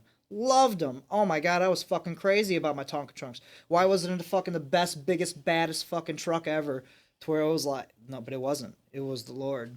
So let's just say it was a chemical equation. It's still, at the end of the day, the sum was the Lord. So whether I took this path or this path, it still came to the same end. Destination.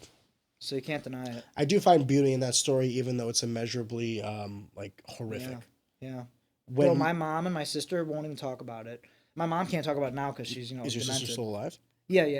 Younger, Me and my sister older? are very close. She's 10 years my older. Okay. So We're very older than close. your brother? Yeah, Okay. we're every 5. My sister's 10 years older, my brother's 5 years older. Where is she in the equation of all this? Does she help with everything else? No, it's all me for the most part. But she's got her own. She's 10 years older. She's got 3 kids. She's married. She's kind of. And she's got a brother too. And we had a fucked up. She had a really. Her first marriage was. I can't even talk about it on. Yeah, that bad. Bro, you don't even know. We'll talk about it off the record. Unmeasurably bad. But so she had her own hands full with her own problems, we could say. So you feel no, like we're as really if close. it's asking too much of her? She had her own battles that were filling her plate, so to speak. And I've done pretty good. And we still do family stuff. Like I go over there like almost every other weekend, and we do family dinners, and we're all super involved. Me and my brother and sister, we're all super close. God bless. But yeah, no, like even to this day, like I'll like try to I'll be like, Tara, like explain the moment to me. Like she can't do it. It's too traumatizing for her. She won't even bring it up. She's like, don't fucking bring that day up to me. Which to me, I'm like, we're good. Like I'm not dead. I'm right here. Like look, you can pinch me. Like everything's good. I'm here at least, as far as I know. Yeah, as far as I know. But yeah, but she won't even talk about it. I want to be careful how I ask these questions, man, because this probably hits a little close to home for you. After that happened, do you think that could have possibly been some of the catalyst for your mother's degeneration towards you? No. My mom has severe epilepsy, and she had a lot of violent seizures. Okay. Very violent, and a whole lot of them. So I honestly think she just got damage to like her prefrontal cortex or something. I think she got some kind of, and I think that's why, because her dementia is really bad for how old she is, and I think the seizures and epilepsy was the precursor to it. So I think my mom literally just has a problem. I think her epilepsy shot something in her brain that made her have compassion. Have you ever expressed your story to scientists, doctors, anybody in the field that could possibly study something like this? No, I wouldn't even know who to start with. Let's send it to Joe Rogan. My cousin-in-law is a neurosurgeon. Really? I would love to link you guys up. I actually know a neurosurgeon, but I didn't. I don't know what good he would do in me explaining. I'm gonna send this to Joe. I might link you guys up. I'm curious. Yeah. Because that's what he does. I mean, he basically works with like a lot of neurological issues, and when he doesn't have to do surgery, he basically just prescribes certain drugs to hit certain parts of the brain, which is funny too, because he's like a big pothead. Like he loves marijuana. I don't know. Allegedly. Sorry, Joe. Allegedly. That's right. So he's like a doctor who's in charge of prescribing people. Like a lot of times he's like, I just prescribe them like a marijuana prescription now. Yeah. You know what I mean? Which is, it's an interesting paradigm. But I'd like to link you guys up at some point because I'd be interested to see what he thinks about the story and what could possibly... Any professional input I'm open to. Well, here's the other thing I'm going to say. You know, our advancements in technology and medical advancements are also I think this is going to sound so like hippie, like whatever, but like everything is a reflection of God because we are built in his image and we are an extension of him. So anything man-made is technically divinity made by the Lord. Exactly. We are just the second tier of that, right? So it's like, you know, he planted this plant. Exactly. Or planet, yeah. And the rest takes care of itself. Is a secondary cause of him. Agreed. Which for a philo major goes into the, you know, what is life and what is humanity and what is consciousness and all these other things. Do you know what? I'm going to ask you this because I am curious. What is humanity to you? What do you mean by what is humanity? Like what is humanity's essence? Or what is the basis, the architecture, the being that is humanity to you? Your opinion of it. I think I didn't understand your question, but are you asking like what is the telos of humanity? Like, do you know what I mean when I say telos? No. What is telos? Telos is like what you're supposed to be. So the classic example is the telos of an acorn is to be an oak tree. Okay, no, that's not what I mean. What I mean is this: it's intrinsic, unaffected value. So if left to its own devices, if there was one human left on this planet, what would that look like? What is humanity? In its rawest form. I'll give you an example of what I think it is, and then Okay. perhaps And then maybe it'll that'll kind of help illuminate. me. Yeah. Perfect. I think humanity is an experiment on discipline and giving. That An we experiment. are our best physical manifestations of the Lord when we have the discipline to give time, give effort, give love. We always say, like, it's better to give a gift than to receive a gift. I think there's Yes. wisdom in that. When 'Cause that you're a makes the kid, Lord you happy. love Christmas for getting the The gifts. Lord wants to see sacrifices like what Jesus made, right? Exactly. So when I think humanity, I think two things: discipline and give. But in a broader context, I think of, the symbiotic relationship between the self and the many, because we have a bunch of basic needs for life: food, shelter, water. What's the fourth? Social. Yeah. Why is the worst consequence for your actions on this world, outside of taking your life, Yeah. solitary confinement? Because we know at our core that we need one another, that we thrive off one another, that we give to one another. So I think humanity, in its essence, in its core, is a being of discipline and giving, those two things. And that we correlate bad humans with not having these qualities, and good humans with having these qualities. Of course, yeah. That is my definition of humanity. The discipline of giving. That's my definition. I would be curious to hear yours. Yeah, no, man is meant to sacrifice for each other. And I think that pleases the Lord. I think something my mom told me all the time is like, you got to eat crow and smile about it. That is a real gift. And that is a real superpower, you could say, in this world, is to be able to just get knocked down time and time again, to stand up and get through it. And I think that's what the Lord wants to see. He wants to see people who are sacrifice and make leaps of faith, because it all comes down to faith, I think, right? He wants you to believe, and he wants you to know. I don't really think it matters if we believe or no. You don't think so? No. I think a parent wants I think to all be... the arbiters of hurdles that we created for the Lord are all man-made. Like I said earlier, I don't think there's an act that you can do on this plane, whatever, that will not result in you going to heaven. Let me ask you this, though. Go Okay, ahead. this is true. I don't doubt that. But I will think maybe there's... I don't want to say levels to heaven, but maybe there is. But you have a kid. You have a daughter, I believe, right? Let's say you do everything for your daughter. You give her everything she needs, and then all she does is deny that you helped her and just talk shit on you and be like, I didn't need none of that. That would hurt you a little bit, right? Opposed to if she was grateful for you. I believe it's the same thing. The Lord is our Father. Yeah, but no, I think you're attaching a human element to God, who's an infinitesimally perfect being. Yeah. So with your inherent flaws, perhaps think that way. I don't think that's the way that works. Personally, I can tell you this right now: if my daughter grows up to be someone that I despise, I would not despise her. I would despise myself as a failure. Yeah. I created that. I was the one who molded that, You're not wrong inadvertently there or either. advertently. It's not her fault. No. It's my fault. Every problem with kids ever has always resided solely with the adults around them. This is true. Until they get to a certain age, they are the clay in which we mold. Yeah. So to your hypothetical, no. If my daughter became someone that I didn't like, I would blame myself. I failed as a man. I failed as a father. It's my fault, not hers. And I don't think that's the way God looks at it. No. If God wanted to create perfect beings, he would have. He didn't. No. Why? Because he loves us. Doesn't matter. There is nothing my daughter can do to cause me to hate her. There's nothing my daughter could do. Well, that begs the question, though, then what is the point of being good? Because it feels good. Discipline and giving. That's when we're our best selves.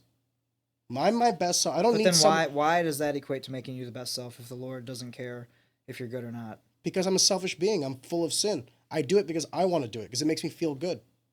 I don't do good things because I think I'm going to go to heaven for it. I do it because it feels good. Yeah. I don't do bad things because it feels bad to do bad things. I know what it's like to get punched in the face, so I don't punch people in the face. Yeah.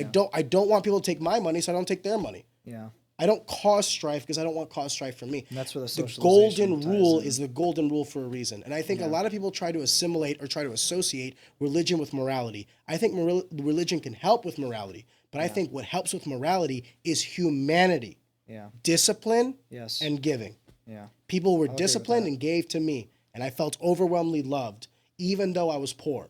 Yeah. And now I'm not poor, Yeah. but I still think that there is things that I can give, and I have discipline for it, and it makes me feel fucking great. Makes me feel great to create a job. Makes me feel great to coach. Makes me feel great to be a father. Makes me feel great to be a husband. Makes me feel great to be a friend. What have you. That's all giving. And by the way, I take. People are friends to me. People coach to me. It's this give and get. It's a lot like an economy. It's not like capitalism. I buy $1. I buy hot sauce from you. You take that. You buy bread from Nico. Nico buys a service from me, and it's circular logic. That's what I think of love and affection and energy. We don't hold on to it. We give it and we get it. We give it and we get it. That's how I think of it. And it goes back to like the initial question of, what would I feel if my daughter was like somehow something that I wouldn't like? It would be a direct reflection of me, my failures. But I don't think that has any reflection on the way God is. I think God is all powerful and all good, even in all the shit that we see in this world. Yeah. Even in all the shit that we see in this world. Because how do you appreciate a peak? You have to understand a valley. Very much so. If everything was static, if everything is good, there is no then bad, there is no and good. you don't even know what good is. Even the devil. Yeah. A creation of God in order to create transparency between good and bad and good feelings, bad feelings, all these other things. I think it's all created from that. I think it's all just basically a fucking, this is going to sound very hippy-dippy, sorry. I think it's all basically a game. Because what would you do if you were like an all-powerful creator? I'd fuck around and find out. Let's make some shit. Let's do some stuff. So you think we are just like some things ant farm? The Lord's ant farm.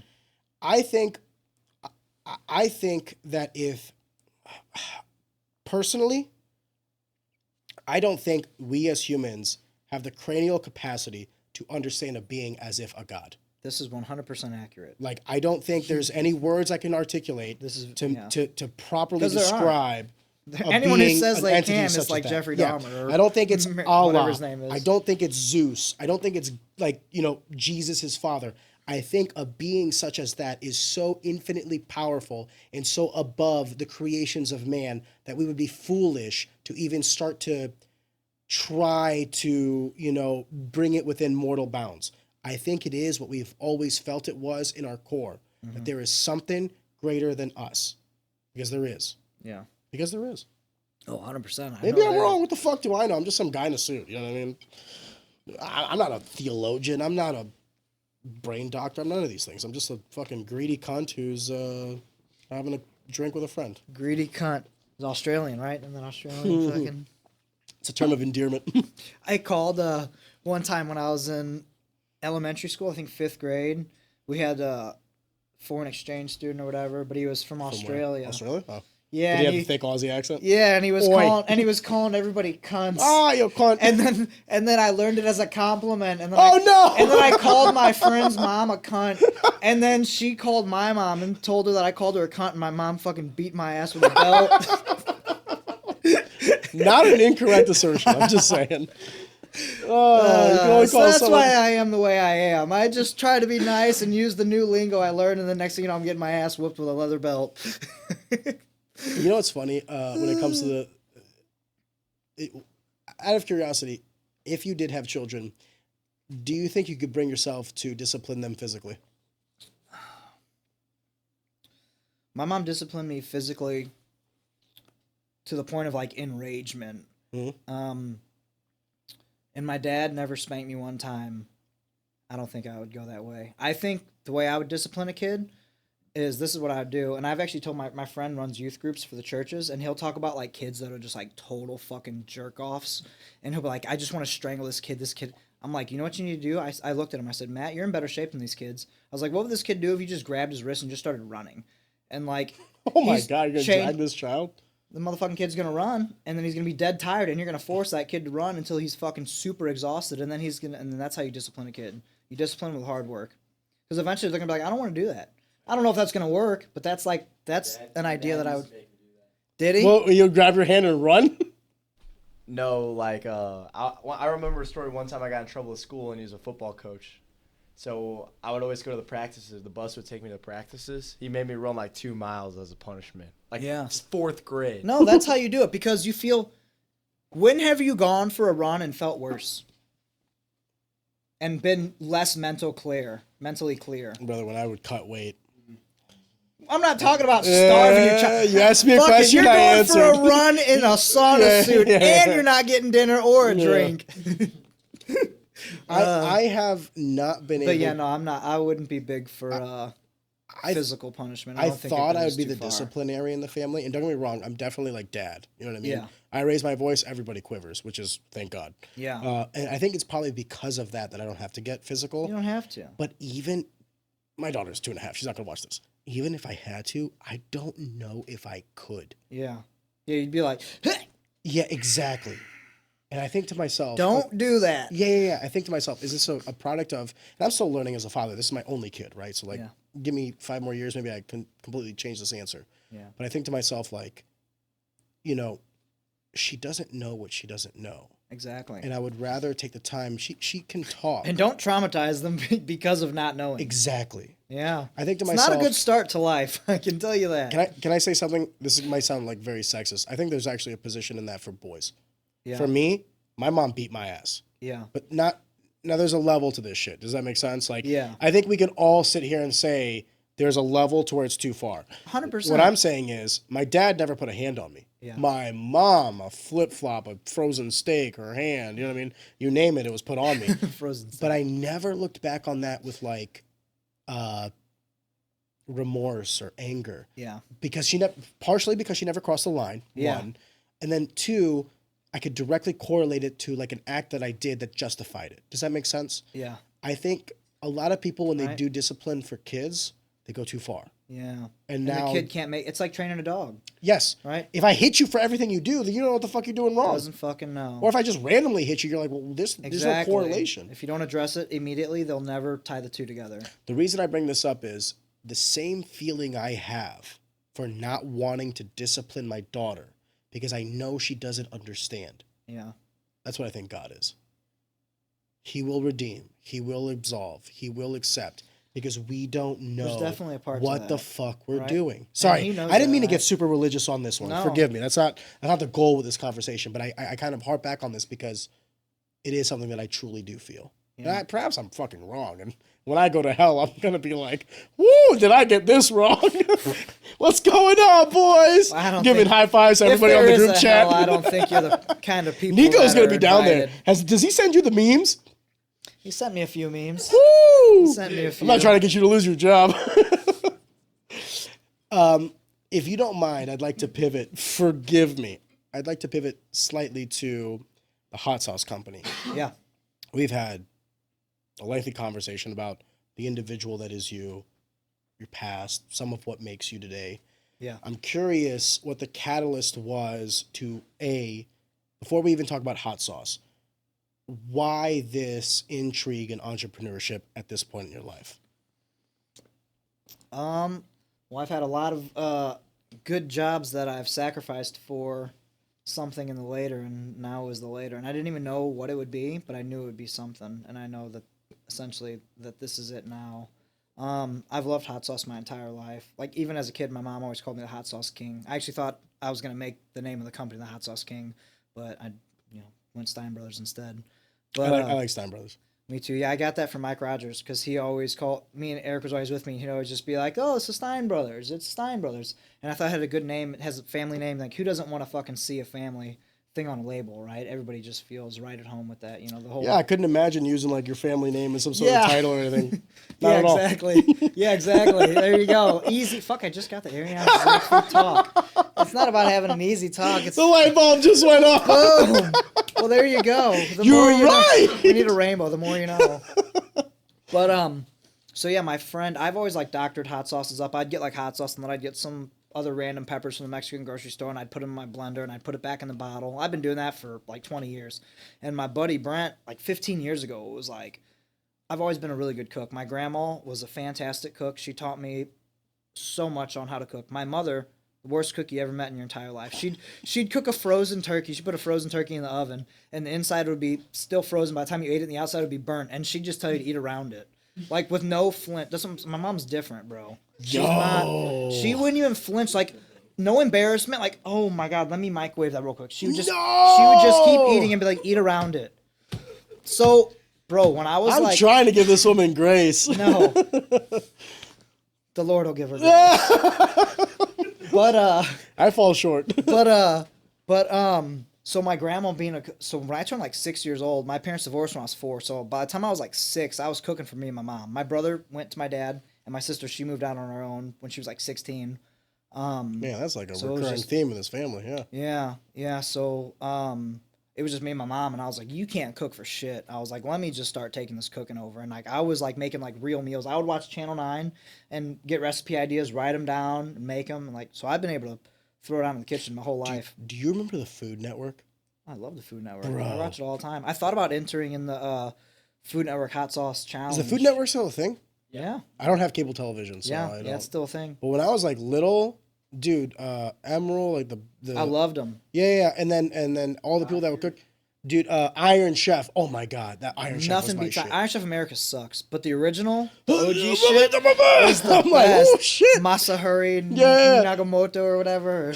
The memes that come from it too. Have you ever seen the one from like the Chef Academy or whatever?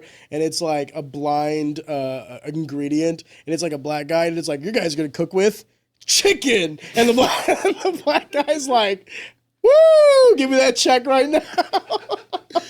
Only on the Food Network would they air something like that.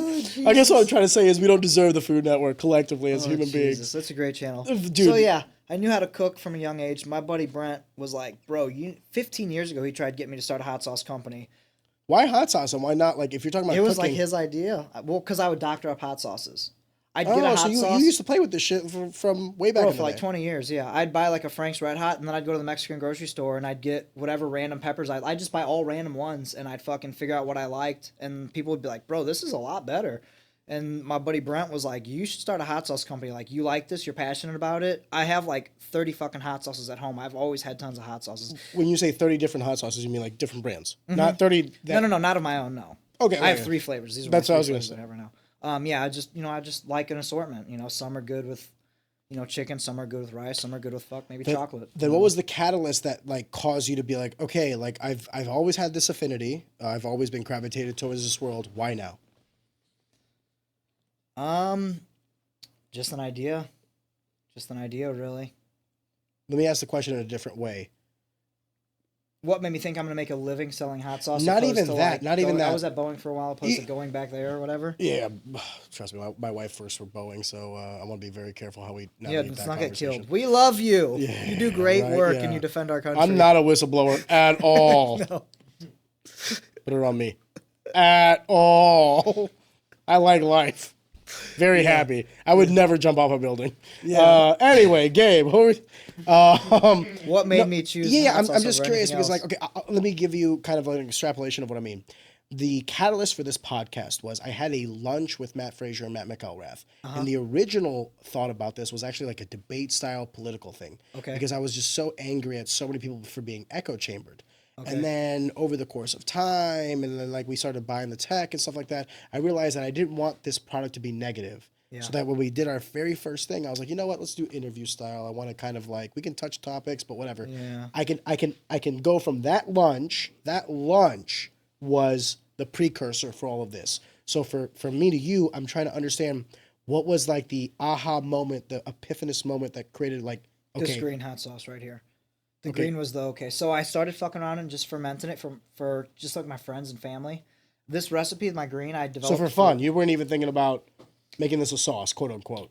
Yeah, I mean, I was just kind of playing around, seeing what I could get.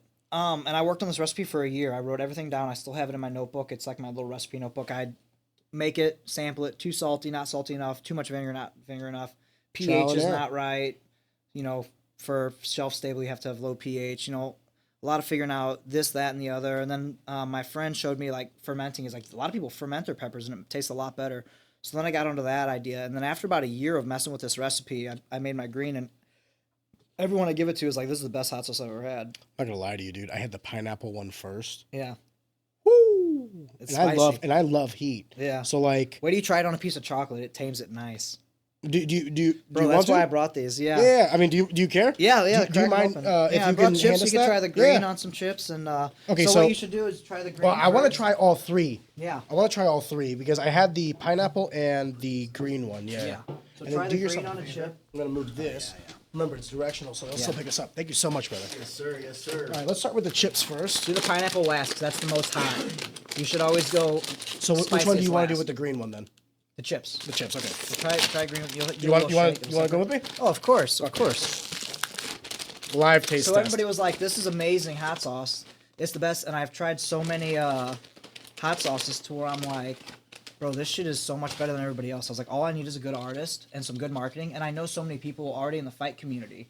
That was a big thing. I was like, I have a good following. The I have a jalapeno good hammers. reputation. It's a great name. Rings with the Hebrew hammer. Yeah, Perfect. yeah, yeah, I have yeah. a good reputation. And then I was like, if this is the best, then I could do it. And I started looking at profits, like how much money I'm making on doing this, especially when I do it large scale. I don't know if do you want to talk about that? So, listen, I'm a slut for finance. So if you want to talk about like profit margins and all that, what's it on this one? Jalapenos? Jalapeno serrano. There's a smoky pepper you'll taste in the back called the Morita pepper. And then I ferment it for a little bit. It's got some garlic, onion. That's a good that's a good foray into hot sauce. It's not too hot, No. but it's like And I've got my, Oh, man. my it's really good on steak. I was like, man, I'm going to bring like hot steak here and try it. It's amazing. If you had a griddle, I would straight up just be like, dude, I'm going to cook you a steak real quick. I'm not kidding. I like cooking. you know what's funny? This has a 3 out of 6 hot. Yeah. This has a good kick to it. Not overwhelming, but if I had this if I did like a third of a bottle, I'm paying for it the next day. Yeah. Well, All I right. have some. I at first made it way milder, but I thought it was too mild. Really? Yeah. You Do guys can try all right, some as well. Of course. So now we're gonna go to the peach mango, and I'm gonna be honest with you. Whenever I go to like Mission Taco or anything like that, Yeah. usually I get the habanero like citrus whatever, and I'm a slut for that shit because it's like an equal parts sweet but still hot. Yeah. This one we do chocolate, not a chip. Try with both. Why not? But Okay. it shines on the chocolate. That's why I'm gonna. Do you want more chips? No, I have a few right here. Okay. But try it. It's really good on the chocolate. It doesn't pour the best when the bottle's real full, so it might fight you a little bit like a Oh ketchup yeah, bottle. yeah. I But know. once it gets flown, it'll kind of. Well, that's the problem. It's like there's a. It's like the vacuum in there. There you go. That's right. My camera. My camera. My camera. Now you know why I'm married. All right, let's try this bad boy. Yeah, I know what you mean because it gets like kind of. Well, that's how you know it's also not like this like fake bullshit ingredients when it actually like yeah, it's all emulsifies or solidifies. Yep. Do you want some or? Yeah. I mean, this is your product. You already know what it course. tastes like. Yeah.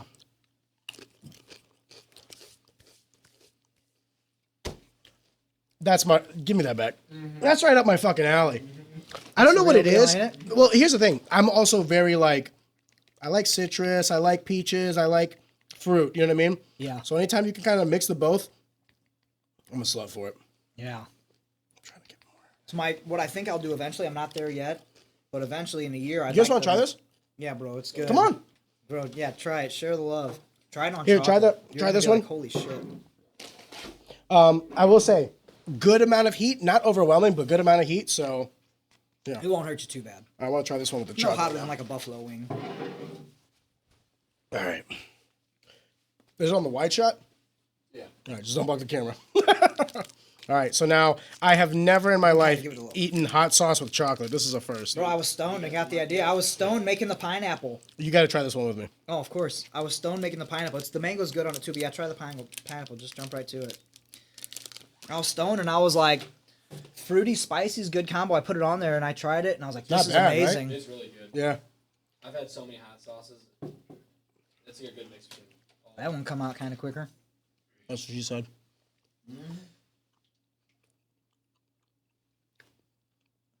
I've never had hot sauce with chocolate.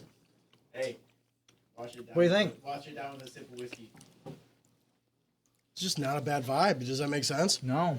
Now, here's the thing. I also want And to, that's full what's gonna set me disclosure, apart. I am a biased party. I like hot sauce. Does that make sense? Well, who doesn't? But- Everybody likes hot sauce. Not everybody. Not This is everybody. another reason I got into hot sauce. I believe I could be That is, corrected. forgive me, I'm interrupting you. That is so fucking good with chocolate. When you told me that, I was like, dude, get the fuck out of here with And that. that's what's going to set my brand apart. Why? The mixing of chocolate? Yeah, bro, I have shit. It's good on fucking everything. You can put that. You can put this one right here. I don't know if you can say that legally. You could- I put that miscellaneous thing on everything. You can put this hot sauce on anything. It's good on. It's good on. Everything goes with whiskey. It's good on chicken, rice, and even chocolate. But so what I wanted to start doing is making chocolate molds, fill it with this, and then You gotta be On very top more careful with chocolate? that because you're gonna have to do a whole lot of. It's gonna be some work. This is the corporate We're not side there of me. yet. Yeah, you're gonna have to have like a caution, hot, or you're gonna get fucking sued out the ass. Welcome to America, where like everybody Well, sues that's for all right. everything. People like the caution hot because now they feel like they're getting somewhere. Fair, also fair. They're like, oh, we're gonna have a little fun tonight, you know, not so missionary. Dude, that's an experience, right? Did you try the? Which one did you guys try? The green one? Oh, Do you want to try the I haven't hot? tried it with the chocolate. Yeah, dude, come Oh, here. bro, you gotta try it with the chocolate. It's an experience. It's interesting. It's delicious. Which one with the chocolate? Either the one, they're hottest both one. good with it. The hottest one has a kick. If you need a water, grab one. Ah, you'll be all right. This bottle's only Yeah, but like I say that, but I'm the one also bottle- sipping on an ice cold whiskey. You know what I mean? So There's probably like I think there's 10 habaneros in just that bottle. really, Yeah, so it's not that hot. have you ever heard of? By the way, if you don't mind pulling that to you, yeah. Stay with me now. Have you ever heard of? I forget his name, but he's a friend of the guy that does Hot Ones, Chili Klaus or whatever. No, I watch Hot Ones occasionally, Yeah. but I don't know the names that Really? well. Well, apparently, what he does. What did you think of the Amazing. I've never- chocolate I've with never hot tried sauce? anything that tastes anything like it. It hits Right? everything. It's Like you said, salty, it'll set you apart. sweet, I 100% agree. spicy. And it's You have the interesting that you would do smoothness the of the chocolate. spiciest one for that. Bro, it that- tames it pretty good. Down so much. Okay, Yeah. for those that don't understand, both of my producers are like, "Holy shit!" Yeah. Interesting. Who was the first one that ate it with chocolate? Out of curiosity. Me, You? Me and my buddy Matt, who owns That's the how I knew company you with were me. high. Yeah, That's how I was know stoned you're and I was high. like, You're I like- whipped it up. So I had whipped this recipe up pretty quick. The first one was too salty. The next one was too thick. The third try, I was like, all right, I got this shit down. I really working on this sauce for a year. It really helped me know what paradigm I need to follow to make hot sauce because I just followed similar protocol for that, except these are not fermented. Let's hold it up and make sure the mic is in front of us. Forgive me. So I came up with actually this one. It was my second one. I came up with this pretty fast. Yeah, move Took it. me You a can few move it. You can tries. move it, dog. Took me a few tries to make, and then I took a sample of it, and I was like, "Holy fuck, this is it!" I was like, "We're on the money now." And I asked my buddy Matt to try it, and he was like, "Damn, this is really fucking good." But he's like, "This is really hot." And I had some Toblerone. I love Toblerone. It's one of my favorite chocolate. Costco stopped fucking selling Toblerone. Those bastard motherfuckers. I wanted Toblerone for I'm a this, Costco but instead guy. I got well. They Death Starred Toblerone, unfortunately. Unfortunately. But so I put on some Toblerone, and then I was like, "Oh my god, Matt, this is amazing!" And he tried it, and he was like, "Bro, this is amazing." And then Nico came over a couple days later, and I was like, "Bro, Nico, you gotta try this." And I gave it to him, and his eyes just go, and he's An like, "This is epiphanous moment. fucking so good." Now you were telling me that you. Because what other hot sauce can you put on fucking a piece of chocolate? It's gonna be good. Well, I gotta be honest with you, brother. I never thought about putting hot sauce on Right. chocolate. Well, I think so- if you put a traditional red, it wouldn't do the same. And if you put the green, it wouldn't. Can I probably say match. one thing? A lot of hot sauces are. And they're kind of too vinegary. There's not a lot going on. They're just like I love Tabasco, but it's like all vinegar. It's like 90% vinegar, which is good, but like we're not getting didn't all know the that. flavor. Yeah, it's What does the tons. vinegar do? Out of curiosity, like why It is lowers that a the bad acidity, thing? makes it self-stable. Well, It's I not think bad at all. They probably do that on purpose to like make it like uniform. Yeah. Does that make sense? Well, no, they do it to bring the acidity down to make it shelf-stable. You have to have the pH below 4. 3.5 pH is Why? really Because if the preference. pH is too high, when it goes Bacteria bad. grows. Yeah, Okay, that makes bacteria sense. grows That makes above sense. 4 pH. Because this is a very organic product by virtue of being a peppers. Yeah. That's funny though, because I always thought like maybe I'm incorrect on this one. Forgive me. We're going into a world where I'm very ignorant. So if I ask dumb questions, apologies in advance. Yeah. I always thought that because things were spicy, they were like resistant to bacteria. Am I incorrect? No, it has nothing to do with. As far as I know, it doesn't have to do with the capsaicin. Because like Okay. I grow peppers too. I'm like, if I leave that fucker on the plant, it's rotten as fuck. You know, Okay. it goes bad. You got tissue?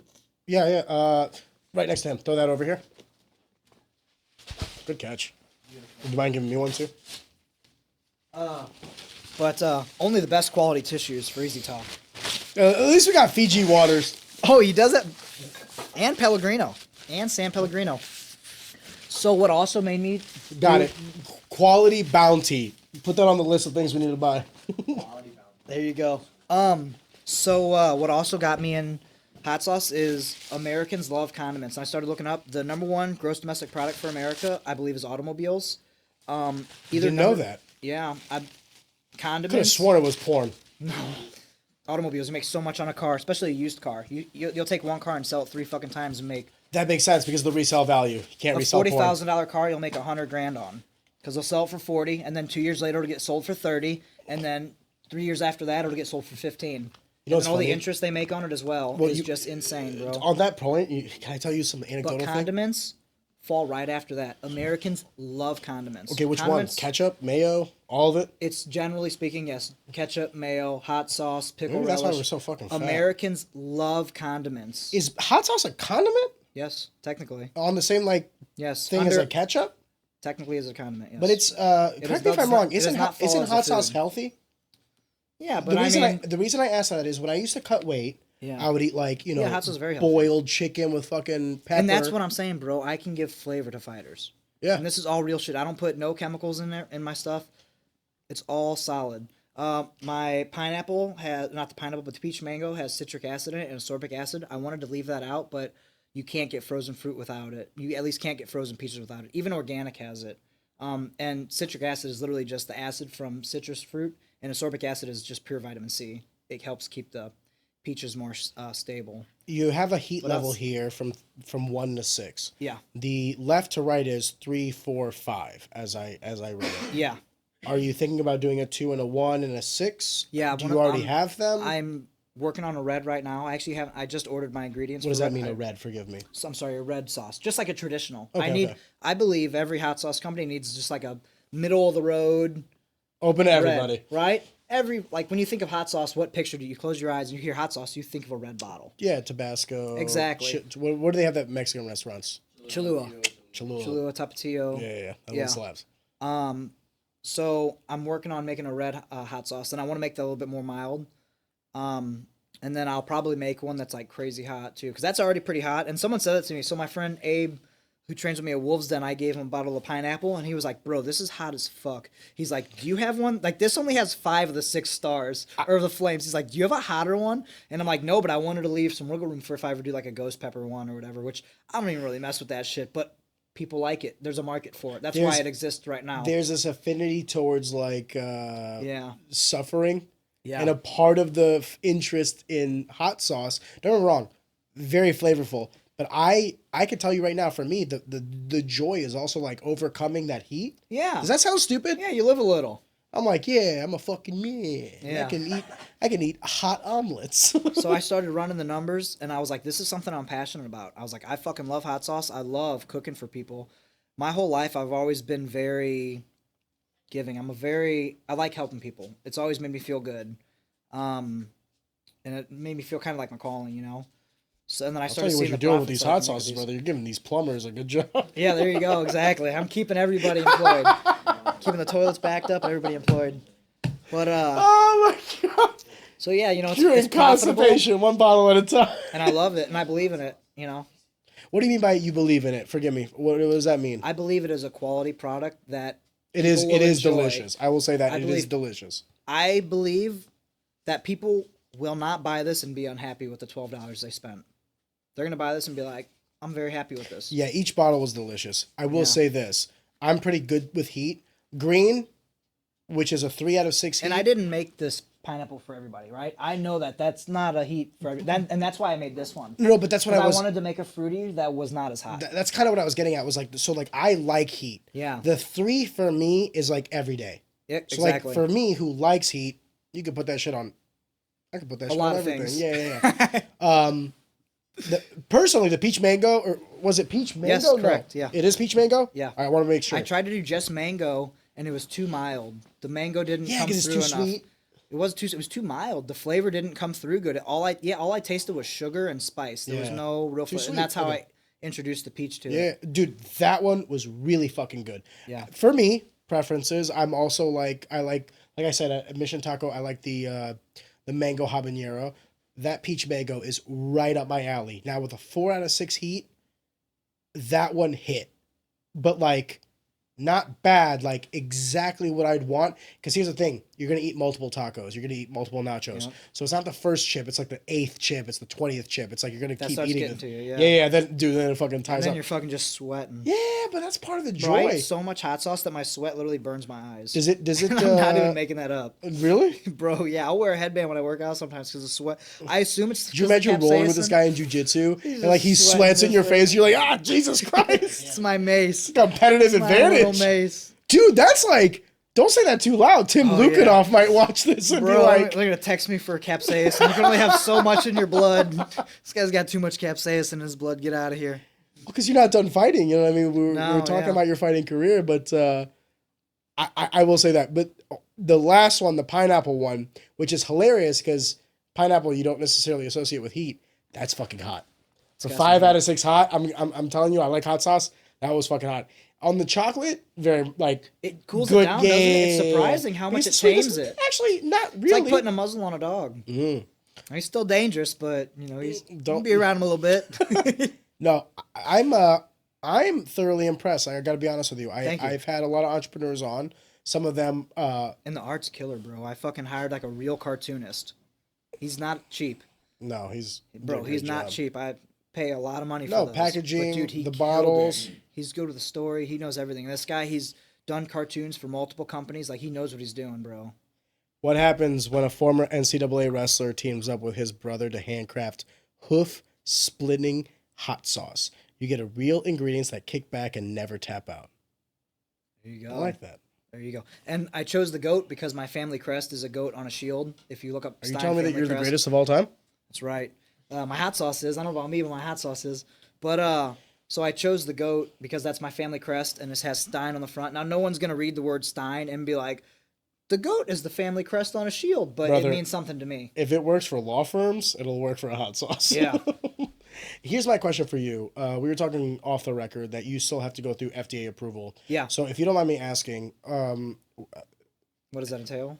I'm curious as to like, let's take a step back. Yeah. First, this still seems very preliminary. Am I correct to say that? Formation, FDA approval. I'm pretty deep in. I got my LLC a year ago, exactly a year ago, May. So I did that a year ago. I'm 2/3 of the way through my FDA approval. I'm just waiting on. Can we talk about that? Like Yeah, so I have to send in samples. Okay. And they test it for botulism. They test the pH. I have to break them down, the exact method of how I do it, and they tell me if it's okay or not, if it follows standard protocol, if there's any errors I'm making that could potentially harm somebody, this, that, or the other. So I have to break them down, everything step by step what I'm doing. I have to tell them what sanitizers I use to sanitize the bottles before. I have to tell them everything, how long I wash the vegetables for, what I use, what temperatures I start at, what temperatures I end at. Can I ask you a question? Yeah. Is there any... Has anyone ever shown up to validate the information that you've submitted? To audit you? What do you mean? Okay, you are saying that like this is the temperature that I cook it at. How do they know? Could you have been lying and do they check into that? They would know when they would test it because with the high sugar content, it would keep fermenting in the bottle, and when you would open that, the bottle would fucking blow up. So it's not necessarily Science, the chemistry It's not that follows. they have to like The chemistry will micromanage you. follow. They can see the end product and be like, you're They will lying know. or you're not. Yes, they will know by Okay, the okay. chemistry of that bottle when they test the pH and everything else. See, and I the sugar didn't know content. that. I assumed like, how do I know? The only you way know, I can kill the fermenting is if I let it ferment. Like this one, I don't cook at all. These two I cook, but I let it ferment. I let this ferment for a whole month, and that rides it out. And then when I add the vinegar, it totally kills the fermentation process. But these ones I have to cook for like 7 minutes at 180 degrees. I actually bring it up to 200. So before we be talk about safe. the individual bottles, let's Yeah. stick with the FDA approval. Sorry. Yeah. You said you're 2/3 the way through. Yes. So what is the first, second, and third? Forgive me because I interrupted you with So- audit. Sorry, Gabe. Can you bring the mic a little closer? Of course. Yes. So the first Thank you, step sir. was I had to get my Surf Safe certification, which many people who have had a restaurant job have done. It's just an online class. I did mine online, although they had like a proctor on the camera and everything. I had to clear my desk. They take it very serious. I had to take my watch Well, off. it's even. human consumption. I'm like, this is a Garmin watch. Like, I'm not getting any. Oh, because they didn't want you to cheat. Yeah, they didn't know it was a smart watch. I Yeah. like that personally. Yeah, so they were very strict. Yeah. So I did that. Good job, FDA. Yeah, I did that. You have to do it's called a Better Processing Authority letter, and that's what I'm working on right now. You send up exactly how you do it. They tell you if it's the better process. That's their terminology. And then they'll get the authority to produce. I have a commercial kitchen that I've already rented out. That's in High Ridge, so I use their equipment and everything. So right now I'm pending. Do you need a commercial kitchen? Is it because Yes. like you can't make can't it do it at in your your house? own? Yeah, okay. hot sauce doesn't follow under cottage law, and St. Louis is removing cottage law. Can you explain to me what cottage law is? I'm very ignorant to this, brother, so forgive me. I'm learning too. I'm getting newer Okay. to it too as well. But Educate I'm learning a me. little bit. Yeah. So cottage law, you can make like breads and certain things because the shelf life state is only so law, long? the state deems that it's not too harmful. So you can just sell it in like farmers markets. So like I have a friend, his wife makes sourdough bread and sells it in markets at Kirkwood. Yeah, but she how do they just know? How do they know you're not like fucking lacing it with some shit? Because it's Well, they bread. don't. Yeah, they don't. This makes no But sense so to they're me. removing it now. I don't understand why the government does a lot of things. Fair. So I just do what I have to do. But If there's it's also for some human other- consumption, it's all important. Am I wrong, Yeah. guys? Yeah. Am I wrong? Yeah, I don't know how it works. No. Yes, I'm wrong. Yeah. Yeah, whether it's bread or hot sauce or a piece of candy, it should probably follow I feel like the it's same all authority. it's all the same should shit. fall under If some I'm government ingesting it, I'm body. wrong. Yeah, you're Educate eating me. it. Yeah, your body's going to consume what is Throw the ever in mic. there. Throw the mic. Turn it on. No, you're right. I mean, no, you're Turn the right. mic and It's just I feel like it's some humans are at their own like if they're gonna eat something that is made out of your home, it should be disclosed made out of your home, and that's on them for eating it. It's Yeah. Give it up to the buyer. Give it up to them. I can't disagree. The open market. Very much. That's fair. That's fair. That's a fair review. So I set my samples off already. I have a digital pH tester that I bought. So I already know that everything passes. I already know that I'm going to be good. I looked up the exact steps that they want. They're very clear and concise what they want and how they want you to do it. So they break it down pretty solid to where I was able to do what they want. It's like getting a exam, a test. Yeah. Like they break down. You know what you're being tested but you for. felt like you were adequately. How can I say this?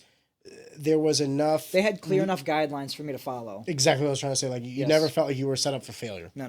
Very clear on the guidelines. God bless. And Thank I you, had the FDA. proper equipment to do it. Buy a $100 pH tester, easy, boom, done. Okay. A couple other things, So even to Thermometer. submit the samples to the FDA, you had to prove to them that you had a commercial kitchen. Yes, I had to get the commercial kitchen. Wow, first, that's forgive me for. but I kinda rent it, and it's Yeah. very affordable. But because is it? It is affordable, yeah. What is it? It costs me $100 a month Okay. plus Oh, using 100 their- a month?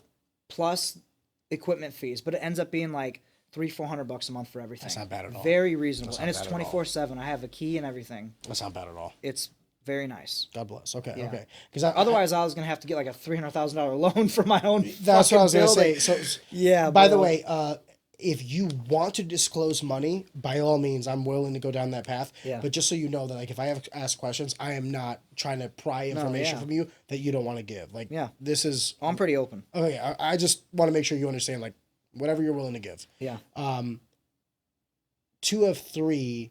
What is that last step that you haven't kind of? I'm waiting on the results to come back. Oh, so you've submitted everything. I've you just already need submitted approval. everything, yeah, but per government status, or per status quo, they work at their own pace. So I'm just on hold waiting on them right now. Did you need to get lawyers involved at all, or is this? I got a lawyer for my LLC, and that was it. Brother, I could have done with that Yeah, no, I for probably $50 and yeah, I paid them 15 $1,500. Yeah, No, are Yeah. you serious? To form an LLC, yeah. sole proprietorship, not like an S corp or a C corp or anything like that, just an LLC. Nah, it might be an S corp. I fucking couldn't even remember honestly.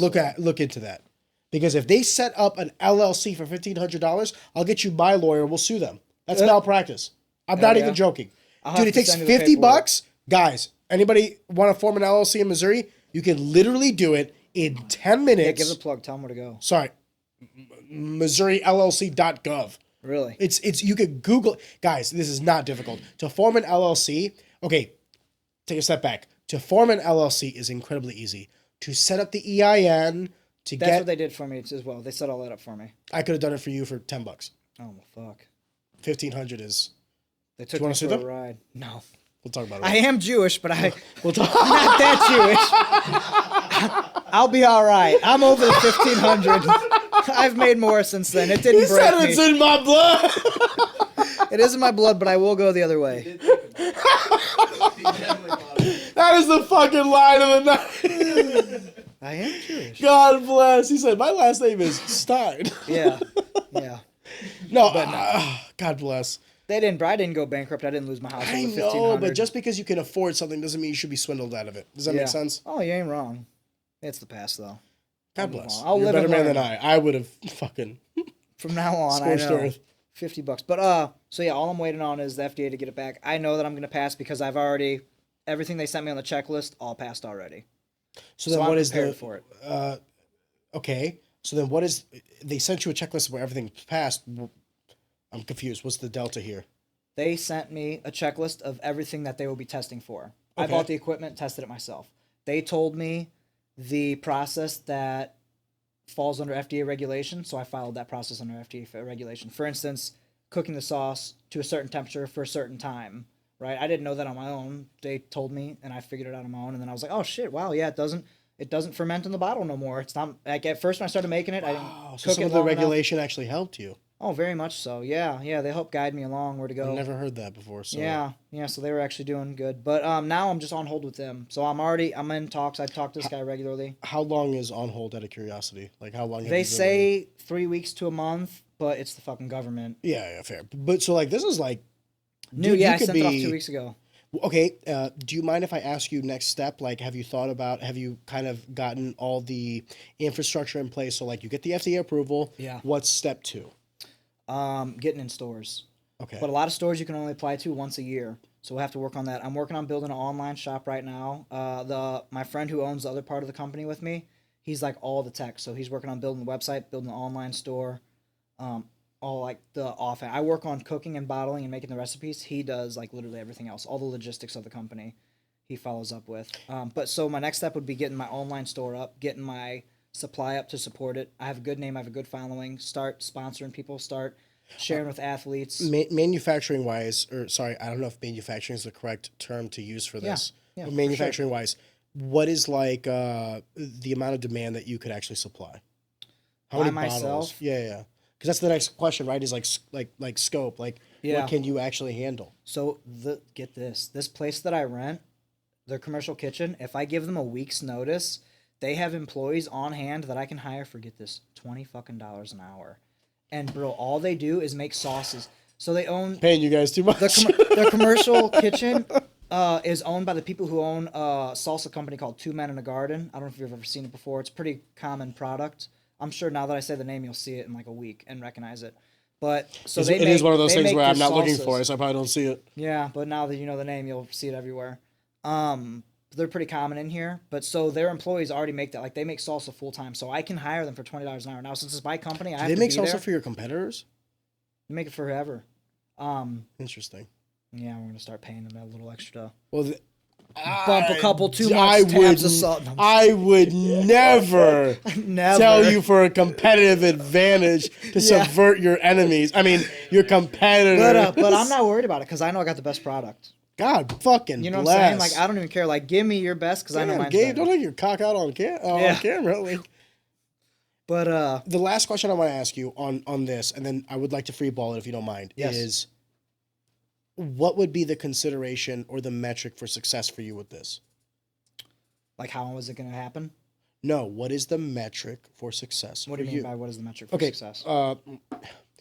At what threshold, either monetarily or the product or through network, would you consider this like, I'm glad I did it? This has now eclipsed the Oh, cost. I'm already glad I did it.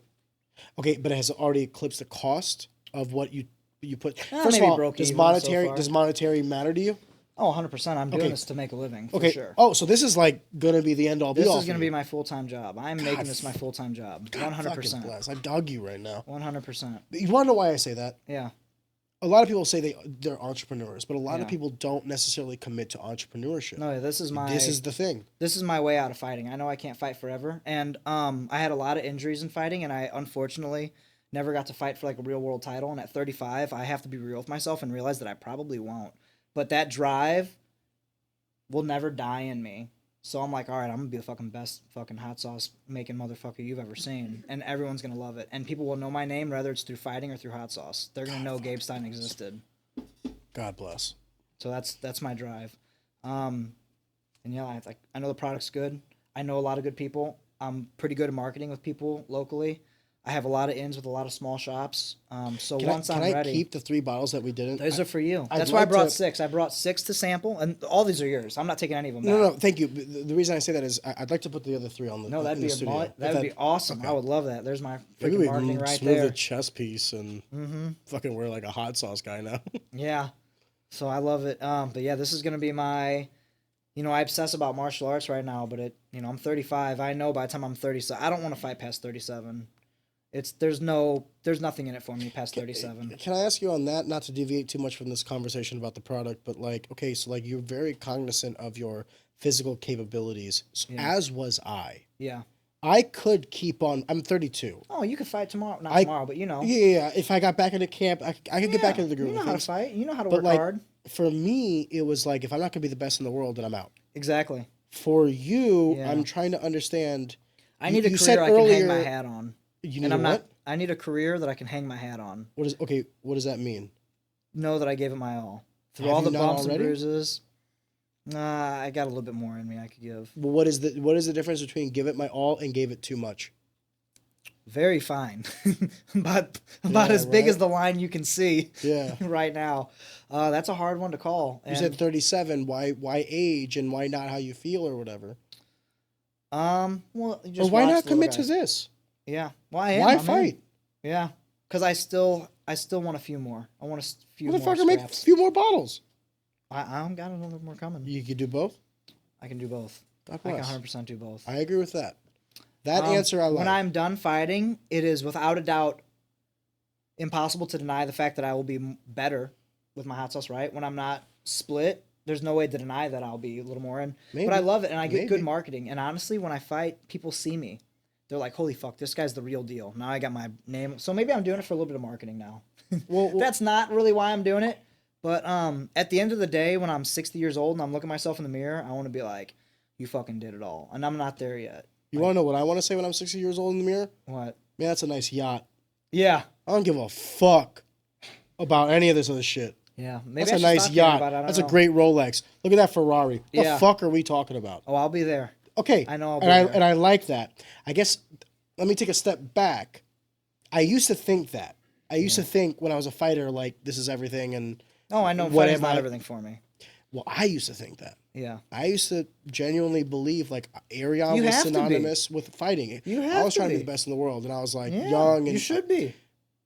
But you might get knocked out cold in front of your fucking mom. You better be fucking all in. you're not wrong.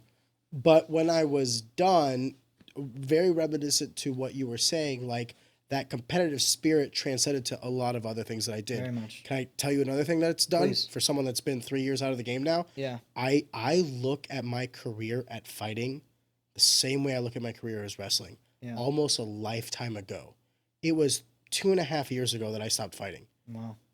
I look at it as if, like, oh man, that was a while ago. Yeah. It doesn't feel like 800 days ago. No.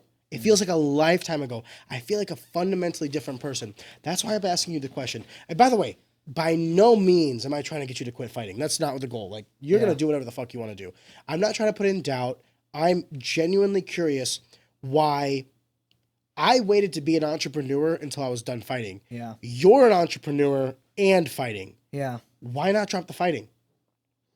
Because you say Yeah. you still. I'm not you still, ready to let it go. Okay, why? You want to compete in a cage? You want to compete physically? What is it about fighting? I love it. I fucking love it too. God damn love it. it. Gabe. It was a great answer. I love it. That's a great answer. And I miss still it. I have- miss it. Gabe, If I I miss was it. to be a wet towel, I still have a few more drops Drips? in me. I know I do. So I'm just going to do it till I'm like, I can't keep up with the younger guys no more. You know? Because I still can. Can I tell you a secret? You know? Let's hear it. Oh, yeah? Oh, we might be seeing more. You never know what could happen. You know, the trucking company. While he's trying to talk me out, he's freaking in the back of his head like, I'm trying to talk going in. me out. Yeah. I've been talking to me this last 5 Oh, minutes. there you go. I don't know. But if I come back, it'll be fun. Yeah. And I like myself when I'm in camp. When I'm in fight camp, I'm so on top of life. Clean and connected. Every minute of my life is perfectly scheduled. Yes. There is no like, fuck, am I going to go do this at 3 or am I going to go do this on a at mission. 3? You're on a mission. And bro, everything just falls into place. And For shit those just kind of 3 goes well months. for me. Yeah, shit. I'm like happy when I'm in fight camp. I'm stressed out, you know, because the stress of competing and, you know, having everything else that I balance. I miss it. But it makes me happy. I like miss it. when I'm in fight camp, I love the Gabriel that reflects back at me in the mirror. I'm like, I fucking like you. That's why I still do it. And when I look at myself in the resonate with mirror that. and I can say, why are you doing this still? That's when I'll retire. But I'm still like, I do a hard practice and I think of like some badass shit that I just did. I'm like, I fucking love that guy. You know what we're going to do after we retire for real, for real? What? Jiu-jitsu. Yeah. Yeah, I'll be a martial artist my entire life. And eventually I'll be coaching. I will say this.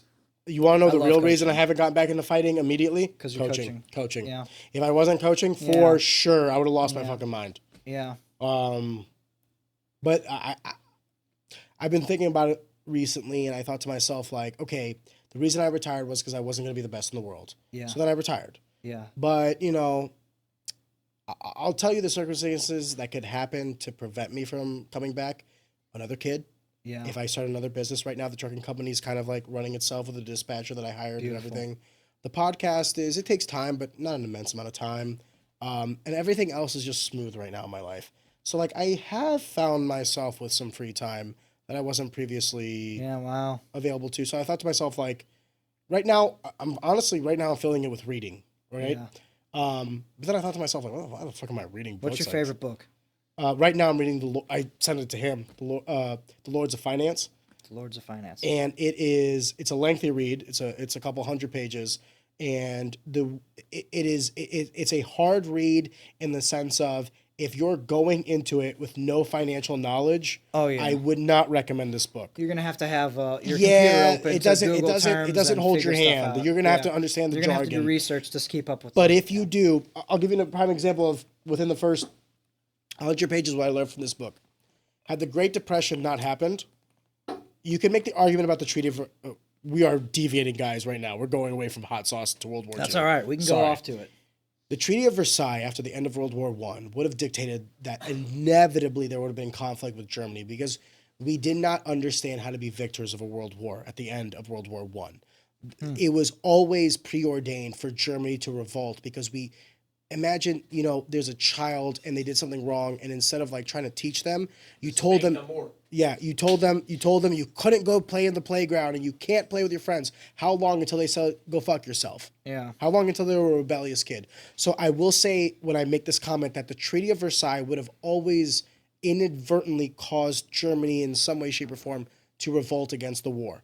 However, had it not been for the Great Depression and the overall economic catastrophe worldwide, Hitler and his ilk would not have had the low-hanging fruit of the Jews to paint all of the economic strife of Germany. Because remember, even after World War I, Germany was an economic powerhouse. It was U.S., Germany. Yeah. Germany was still number 2 after the end of like World the size War I. of Missouri. Yes, Bro. it's insane. They are the size of Missouri, and they almost took over the whole fucking world. But if it wasn't for if it wasn't for the Great Depression, the argument that World War II would never have happened is there. Now, it's so difficult to do that because, you know, variables and you're starting to extrapolate past reality. All I'm saying is I'm reading the Lords of Finance. Lords of Finance. Yeah. And within the first 100 pages, I'm like, holy shit, did World War II start because of the Great Depression? It's a variable. So when I tell you that I do enjoy, my goal right now by the end of the year is I want to read 100 books. I'm 4 books in. My goal is to read at least 1 book every 3 days. Wow. Which, if there's 365 days in a year, I don't mean by the end of the year, forgive me. I mean by the end of like a calendar year. Yeah. 12 months calendar from when year. you started 12 your months. first 12 of months. the 4 So I books you started in a week and a half ago. I'm already 3 Jeez. books in. I read Abundance. I read... You need a Tesla so it can self-drive you. And you can Well, just, you can just read while you're... Audible. Audible does not sponsor this podcast in any way. I do not read books. I listen to books. Okay. Because the whole time I'm listening to books, I'm Okay. working. Okay. So I'm reading books while I'm working. I'm reading books while I'm driving. I'm reading books while I'm reading books while I'm being a father. My daughter's watching Moana. You think I'm fucking listening to Moana? got my fucking book in, and it allows me to multitask. We had a guest on, Evan Elder, last time he was on. Yeah. He told me that it was impossible, like physically impossible to multitask. And I kind of gave him shit. I was like, what the fuck are you talking about? I do it all day, every day. Yeah. That's what I do is multitask. I What I'm couldn't trying to say, imagine not being able to. dude, if you can't walk and chew bubblegum, I think you're a retard. Yeah, Evan Elder's a very capable human being. He didn't believe it. He regurgitated it. He said that Okay. Andrew Huberman or someone of that ilk said you. this thing. I got you. And it's not as if Evan Elder was like, this is what I believe. Yeah. He was just like, someone said this. And I was like, that sounds like a crock of shit. Yeah, I mean, bro, yeah, Talk you to any drive a car and listen to entrepreneur, music. talk to anybody with any intellect over 100 IQ. Yeah. They're like, what are you talking about? Yeah. The reason I bring that up is I have filled the void of free time with learning. And I'm going to be honest way with to go. you. It has benefited me immensely. Oh, for sure. It has benefited me immensely. Yeah. Now, I'm curious, I'm actually going to ask you a question. I'm curious what you would say. Do you think I value knowledge now more because I took so much of my life to pursue physical endeavors?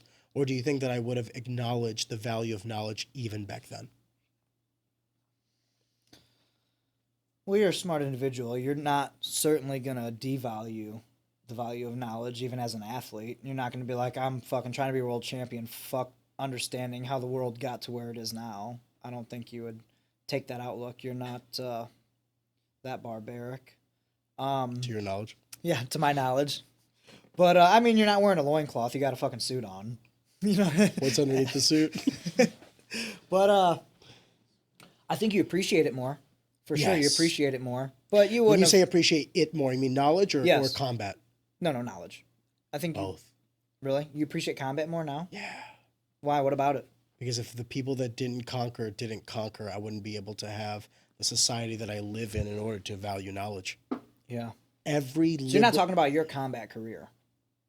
When you say combat, you mean Yeah, I'm not. you are. Okay. I within myself have like this, like, you know those memes that are like, within me there are two wolves, both are retarded. Well, one wolf in me. I think the term is one is black and one is white. Oh, woo! Boy, did I read the wrong memes. We just got canceled. Within me is like this one aspect of like, I want to be this hyper intellectual person who can conceptualize, articulate, and digest a vast amount of knowledge in a vast amount of fields. Yeah. There's not something I don't want to be able to talk about, extrapolate, understand, regurgitate. There's nothing. However, there's also a part of me that wants to fuck shit up. Yeah. I don't know why. I don't know why. Warrior spirit. Maybe. Not everybody has it. Not Maybe I'm every just- man has the same spirit that we have. Got civilized, man. I got civilized. Yeah.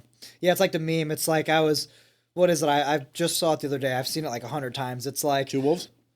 no, it was like, I was born to conquer cities and all this, but now I'm in an HR I meeting just or fucking whatever. posted something like that the other day. What is it? It was like an old crusader. Like I'm born to reclaim the Holy Land. Instead, Yes. I'm in this teams meeting. Yes. Literally. Yes. And I was like, That's my I life. know that feel. But not everybody does know that feeling. And that's why I go back to Stefan Nicholas when I felt like I didn't fit in, because nobody else there was like that. And I'm like, you guys aren't like... You got a fucking point, motherfucker. he was You like, got a you point. guys are not me. They weren't savage. No, not They even weren't a savage. little, bro. They were all white picket fence, privileged. Well, you can white have that and boys. still be savage. These motherfuckers weren't savages. They weren't savage, but not because of their upbringing. They just wore weren't- like they polo weren't shoes and had a born fat that. belly and, you know. Do you think you could be born a savage? Do you think it's like, is it nature or nurture? It's impossible to say one or the other, I would believe. It's not an ultimate. It's not a 100% one way or the other, I think. I agree. But overall... Can a person be born in that white picket fence environment Oh, 100%. and then still be a savage? Yeah, look at Michael Okay. Chandler. He had a pretty good up. I wouldn't say he's not no white picket fence, but he had a He was good. like middle class growing up. Yeah, but he had a good family structure, right? Yeah, He had a good agreed, life. agreed. Good But, like, religious not- parents that gave him good structure. Not like wealthy, you know, yeah. like All right, but look at Arman Sarukian. He is fucking filthy rich, and Is he's he? a dog. Bro, I didn't know that. his dad is like one of the richest people in fucking like wherever they're from. He owns like allegedly. oil. His dad, yeah, Arman Sarukian's They like chose this life. stupid Interesting. rich, bro. I always made the comment that like I chose to fight, I didn't have to fight, Yeah. and that made me more dangerous than the guys that had to fight. Because if I didn't want to fight, if I wasn't healthy, if I was injured, I could be like, go fuck yourself. I don't want to do this. So like if I was coming in to show up to fight, you knew that I wanted to do it. Because the amount that I was sacrificing, I'm sorry to say this, was more than others. The opportunity cost for me to fight. I deliberately paused my career to the better part of my 20s to punch people in the fucking face. Yeah, and you're going to pay for that. Well, actually, I'm doing all right. Yeah. But those people are going to pay for that sacrifice, right? You're like, I'm putting all this on the side. Like, the argument could be made. I've wrestled with this, Gabe. The argument could be made that I've seen an immense amount of success since my retirement. But is that success directly correlated because I retired, or because I fought and gained the confidence and the notoriety? I benefit from my network from fighting. Yeah. So many people don't know me from business. They know me from fighting. That's why I benefit from that. I know a lot of powerful people in the this St. podcast, Louis area. You and me. If I wasn't a fighter, I wouldn't know Nico. I wouldn't know you. Yeah. We wouldn't be here. Speaking of knowing you, Esmond Ford, rest in peace. He used to talk about you back when he wrestled at Mobat. Really? Yeah, he'd be like, man, you're an MMA fighter? And I was like, yeah. He's like, man, my homie Arian Zankthi one time, he kicked me in the leg. It hurt so bad. Do you remember kicking him in the leg? Yeah. And hurting him? That poor guy, bro. He used to show up. Speaking of Mobat practice, how I tied it into being the water boy, like being on the water boy team. Dude, bro, Esmond used to show up fucked up, drunker than a son of a bitch. And we would just fight. We would just fight each other in practice. And then afterwards, we'd be like, good practice. But anyways, Arian, Esmond. Can I say something about Esmond? That was my guy, though. Yeah, say it. What a freak, by the way. Oh, my bro. That motherfucker If it wasn't built. for the Ford family, I would not be the man that I am today. Really? And I just wish that I would have given more to Esmond than he gave to me. Does that make sense? Yeah, I cried when I found out he died. I did too. He was a good dude, man. You want to know something? He just had some problems. Can I tell you something about his father? I don't know anything about his family. I know nothing about his family. Whatever you think of Esmond, his father's. No, I love Esmond. He had a drinking problem, but he was a good soul. I don't even know if he had problems. He was young. That's the problem with people that die young. Problem. He just drank. Yeah. Yeah. The problem with people that die young is you don't give them time to mature. Beer. He drank beer to cut weight. I was like, no, man, no. So Esmond was shot and killed, and that's how he died in Atlanta. Yeah. They caught the guy. And when they caught the guy, they, went through the proper channels of like a court and everything. His father had to testify against the guy that shot his son. You want to know what his father said? What? He doesn't want to see him go to prison. That enough damage had already been done. So why hurt more with both families? Now, the person who did the crime, was he a person that was able to bounce back from that, or was he like a straight up piece of shit that deserved to be in a cage? I don't know. Now we're going to time will tell. Was he able to see that man and see him as a human being and not a beast? He must have seen him as a human, right? In order to come to that decision. About Devon? Yeah. Devon is a better human being than I will ever be. No, I'm talking about the guy man who that killed Esmond. He must have saw him and saw a human and not a beast in order to have that feeling. Yeah, here's the thing I'm going to say about that. I don't know. Time will tell. Yeah. All I know is... Let's pray he's a good man and he has... Did he go to prison? He had to have, right? We'll talk off the record. We'll talk off the record about the circumstances. All I know is this. If someone killed my son or daughter, do you want to know the last thing I would do is give them grace? Yeah. That's my sin. Yeah, you want to cut their head off. I would. Yourself. Gabe, I'd be like, in prison. Ain't nobody else killing this man. I'm not going through the judicial. No. Believe me when I tell you. I told my wife when our daughter was born, I said, I want you to know two things. One, I will do everything in my power to facilitate the best life for her. And two, I'm not afraid of dying or going to prison. Yeah. These two things. Yeah. So when I tell you, for a guy like that to have the grace to look at a circumstance like that and choose forgiveness. Yeah. I'll never have that. I'll never have that. I'll never have that. So he's a better man than I. That is the love of humanity. That is the love, the discipline to give. Yeah. The personification of humanity. Yeah. He saw that man and recognized that he was the son of someone else. Just another man. That's someone else's son. Is a brother, is a son. Yeah, that's someone else's brother. That's exactly. Can you do that? I don't know if I can, brother. I think I could rip the person's head off and then a year later be like, I think I could have looked past this, but what's done is done. I think that's more my realistic approach. This is gonna sound stupid. I'm really glad that you told me that. I didn't know if Esmond valued me in a way that I valued him. No, he always talked good about you. My relationship with Esmond was definitely like a mentor-student, even though he was only 2 years older than me. Yeah. If it wasn't for him, I could tell. I said this earlier. If it wasn't for the Ford family, I would not be the man that I am today. 100%. Yeah. I have an affinity for that family and a reverence for that family that will go until the day that I die. And sometimes I do think, you know what I mean, like, I'm older than Esmond was when he died. You know what I mean? And damn.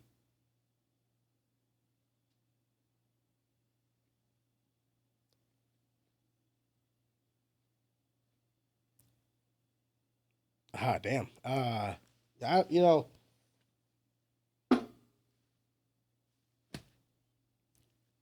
one of the reasons I said what I said about the end, and that we'll all go to the same place. Yeah. Is that, you know, it's a bit of a bias because I think that everybody is redeemable no matter what circumstances we do in our lives, no matter what sins we have committed.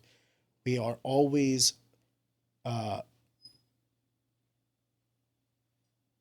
there's always a presence of redemption. So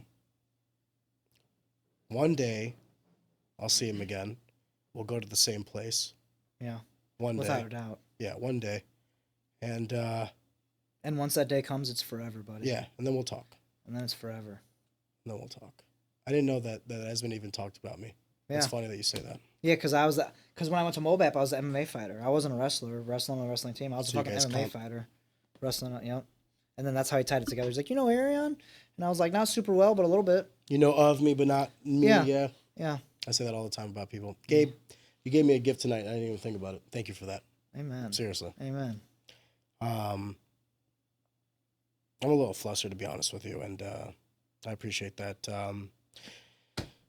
Before we put a nightcap on this conversation, is there anything that you want to touch on that we didn't necessarily brush over on this conversation?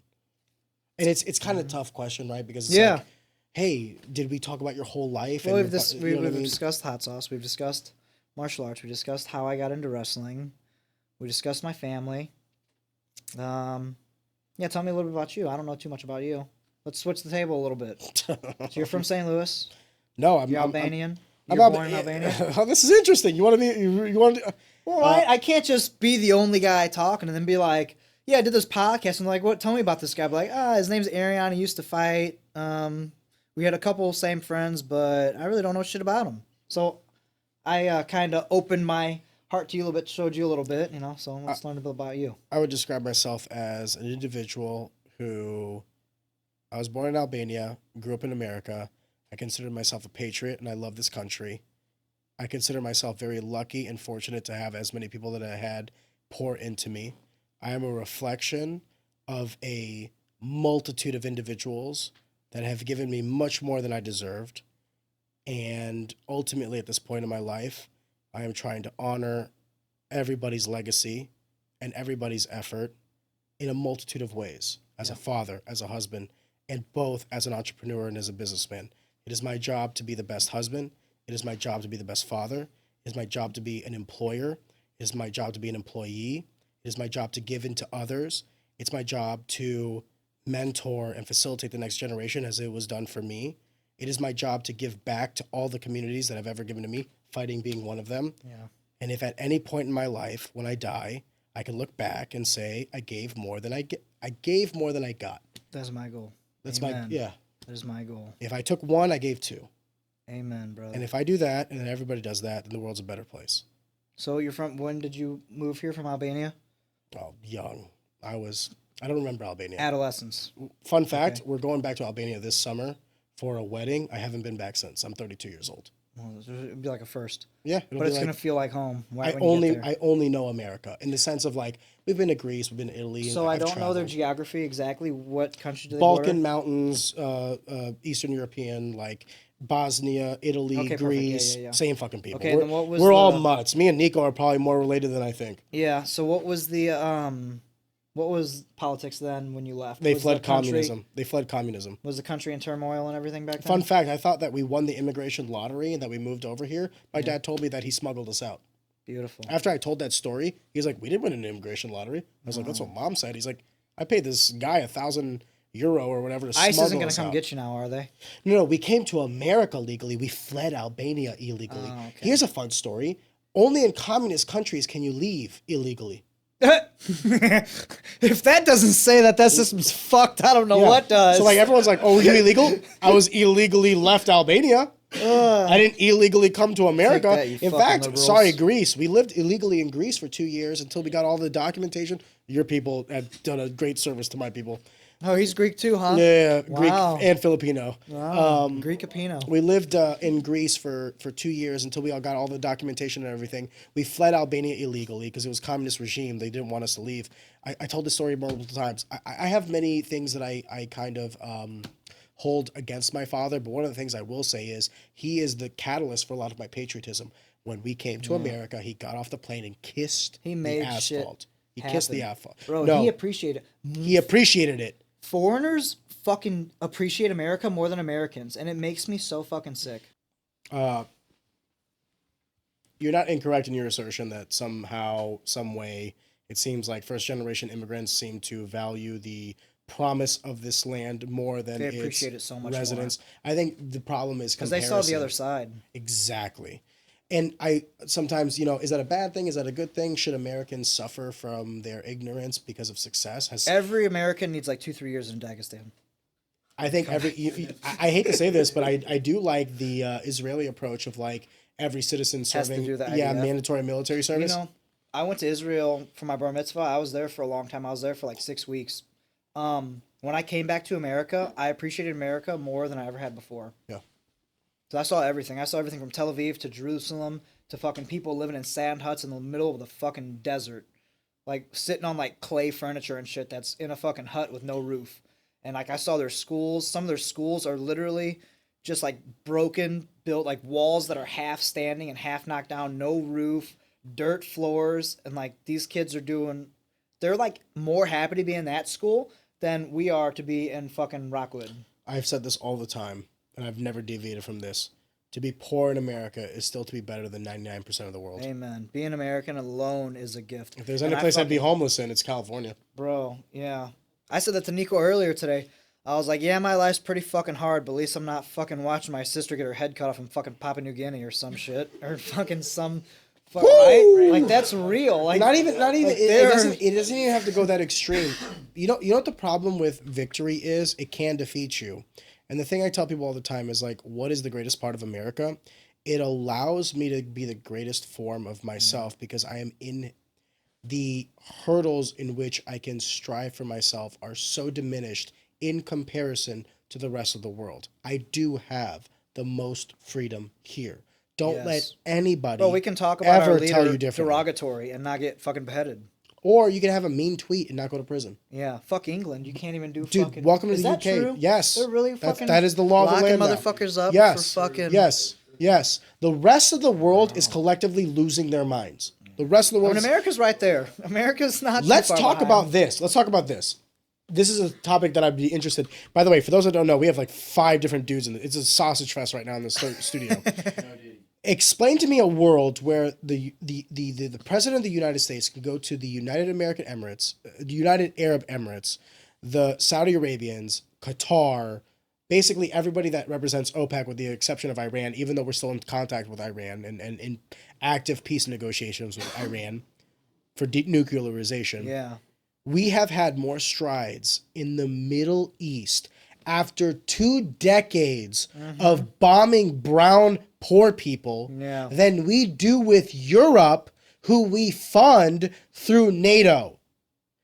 One of the things about USAID, when Doge was going through its cuts, was this emphasis on soft power. What good is soft power if it does not prevail you influence or power? If I cannot get what I want from you through paying for it, then fuck you. Then fuck you. Go to China. Go to Russia. Go to India. Have fun, you fucks. Have fun, you fucks. Here's the truth of the matter. Cut a spade a spade. If America is not the world leader, and by the way, what happens when there's a weak America? You have conflict between Israel and everybody else in that region. Sorry. Yeah. Israel and everybody else in that region. You have conflict between neighbors in Ukraine and Russia, and you have conflict in neighbors in India and China. Some of that directly correlated to our assistance, i.e. Ukraine, Russia. Not trying to say that we're without fault there.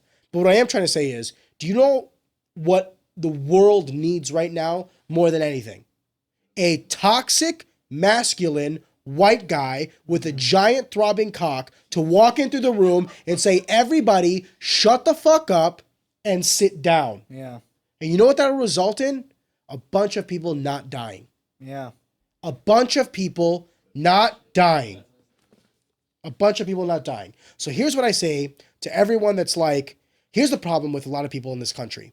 They chose a team and not a country. When Biden was elected, Yeah. I actively prayed for his success. Was Yeah, his 'cause presidency? his success is our success. I Was don't his- want him to fail, because if he fails, I fail. Exactly. And if I fail, we're fucked. Yes. Yes. Let me ask you this, gentlemen in this room. What exists in this world if not America leading it? Who's going to lead it? And how? China or Russia. How? With China violence. economically, Authoritarianism? China economically, Russia possibly militarily. Yeah. Russia doesn't have the military capacity. How do they do it? Nuclearly. Yeah. and they How got does a that lot a of- future? What economic powerhouse does China have truly? The consumptive capabilities of Americans. Yeah. Globalism won, gentlemen. We just don't know it. If America falls, the world falls. If Russia falls, China falls. Because they're the main importer of energy, at least for the next 10 years. If China falls, America falls. Because we are its main... They export a lot of shit to us. I'm not going to try to get into the nitty gritty. Forgive me. Among other things. Pathogens. Yeah. fentanyl. Globalism won and it prevented a nuclear war. I'm not saying that America has to rule with an iron fist. But what I am saying is, if one country can rule this planet, I choose the one with like inalienable rights, gifted by God, that a man cannot take away. Like the freedom of speech, of religion, to protest, of press. These are some things that I think are genuinely The right to valuable. own a firearm. Yeah. That- The that's greatest an invention in the ace world, the Declaration of Independence, and subsequently the Bill of Rights, subsequently the U.S. Constitution. Agreed 100%. Where am I getting at with this? Forgive me because I went down a dark road. You are not incorrect in your assertion that sometimes first-generation immigrants seem to have a more reverence and love for this country. I do not think it is a ship that cannot be turned. I think what needs to happen is Americans need to eat some shit, and I think that's what's happening right now. And here's my retort to Americans thinking that America's on a downturn and all these other things. You're right. You're absolutely right. Compared to what? And on America's worst fucking day, you have America, 1,000 miles of steaming, hunking shit, then number two. Then number two. Yeah. Now, you guys can argue about who number two is. I really don't give a shit. I'm arguing about, let's keep that 1,000 miles of hunking shit and not 999. So here's my thing. My father fled another country to come to this country. If it wasn't for this country, my brother and I would not have everything that it was afforded to us, not through being given it, through opportunity, through hard work. Fuck you guys. I'm smarter than most. I work harder than most. I received more than most. That's right. That's how I it feel. works. Put me in a room with 10 people, I'm smarter than 9 of them. I guarantee you. I'm not the smartest, but I'm smarter than 9 of them. I earned this. And only in this country can I earn this.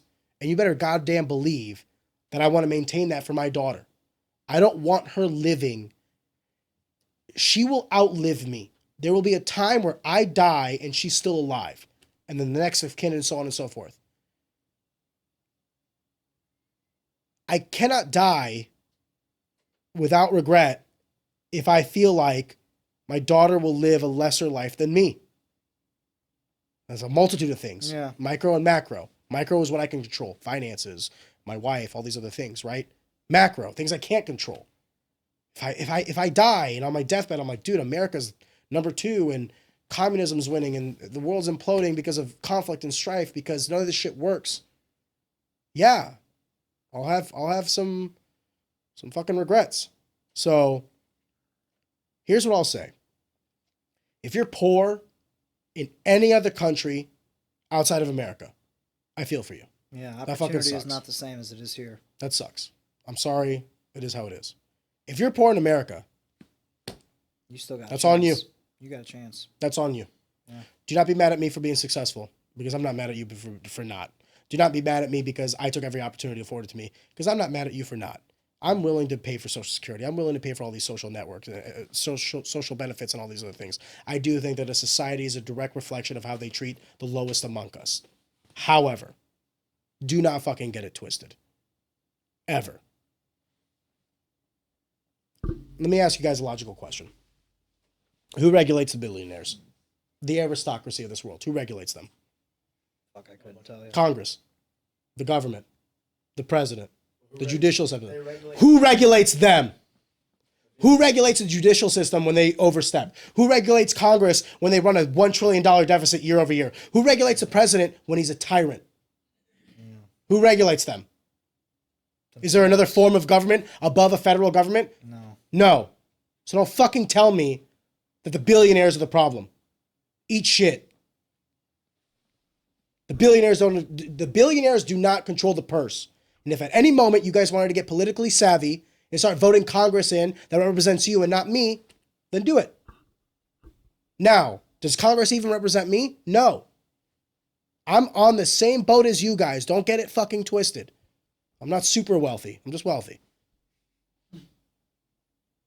The reason I bring that up is there's a lot of strife in this country. There's a lot of hatred. There's a lot of turmoil and all these other things. And at any given election cycle, this can change. Yep. Vote your congressman and your representative out, regardless of who they are. Yeah, they've been. If they're red, go blue. If they're blue, go red. If they're neither, get another independent in there. Yeah. And unless you're willing to be the catalyst for change, then shut the fuck up. Because everyone's bitching, but no one's doing anything other than like switching their Twitter profile or adding the Ukraine flag to their profile picture. Yeah, another hero. Bro, why is Congress in forever, but every other position has terms? How the fuck? I agree with They that. voted that No, in. but I agree with that. Because you don't want to put... I go back and forth on Citizens United, and I go back and forth on term limits. If someone's doing a good job, if a CEO is running a company great, then the board of directors should let them... Warren Buffett's ran Berkshire Hathaway until literally the day of almost death, right? He's going to retire in the next, 6 months. Why? Because he's fucking crushing it. And when someone's crushing it, let them lead. If a congressman's doing a great job, then let them do their shit.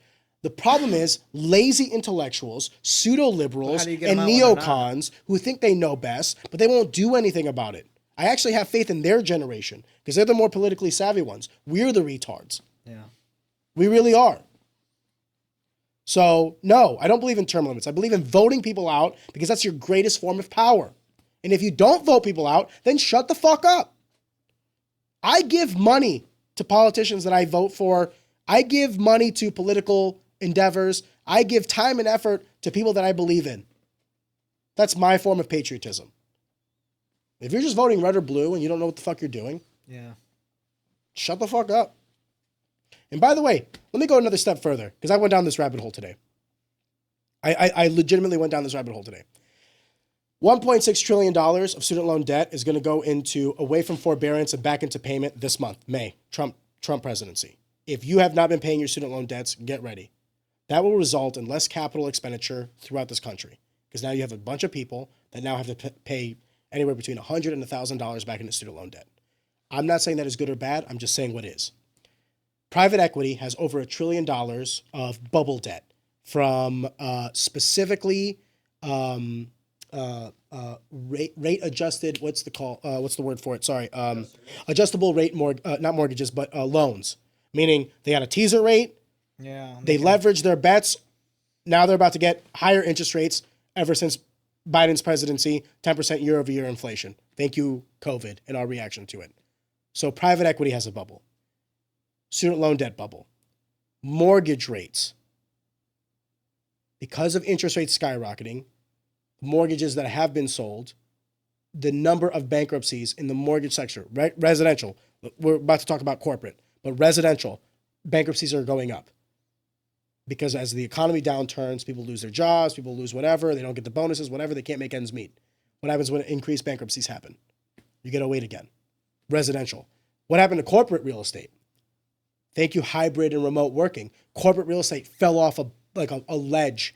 You had the one Millennium, or what was the building downtown that was like 400, 500 million, get sold for like 20 million. That's an insane loss. You cannot sustain this. If you hear any company talking about bringing back workers from remote or hybrid work back into the office, it has nothing to do with management, productivity, or any of these things. It has everything to do with commercial real estate. 1,000 million trillion %. I don't want to hear it from anybody.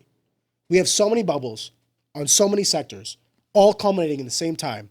And then Trump, who I voted for in his infinite retardation, is pushing this big, beautiful bill, which is, I cannot express into words how much it will hurt America. And I voted for this guy. How much it will hurt America. The percentage increase in nominal wealth for the individual below $200,000 compared to the individuals with multiple millions of dollars of wealth through the SALT deductions, through many other means in terms of depreciation expenses, corporate expenses, what have you, is so monumentally ass backwards that it starts to make you believe the Democrats' retardation of taxing the wealthy. We are in a death spiral of debt and financialization and bubbles, the likes of which the world has never seen. The world has never seen a country go $40 trillion in debt. The world has never seen a country that goes $40 trillion in debt operate a deficiency budget of $1.5 trillion. The world has never seen a world superpower have a budget where their top line item of expense is not defense, medicine or medical care, education, it's interest. Let me say that again. Interest. And guess what will happen because of this big, beautiful bill? What happens when you reduce tax revenues and you increase the budget? Forgive me, I'm about to go down to Finance 101. How does the government fund itself? 3 measures. Taxation is number 1. Direct compensation from its citizens. Number 2, bonds. Financial instruments to borrow money. Okay? Ideally, the way you do that is to the private sector. You sell that to BlackRock, State Street, Vanguard, Bank of America, whoever the fuck will buy it. The last issuance of bonds, $16 billion, which, by the way, $16 billion is peanuts. Peanuts. We had to go above 5.8% interest rates on those 30-year notes, or 15-year notes, 15-year notes on those. That's insane. That is literally insane. What does that insinuate to the market? People are tired of buying our debt because they know they're going to pay it off. So we're basically buying notes to sell it to the next guy. That's the definition of a bubble. The last way a government funds itself is, if you're America, you have the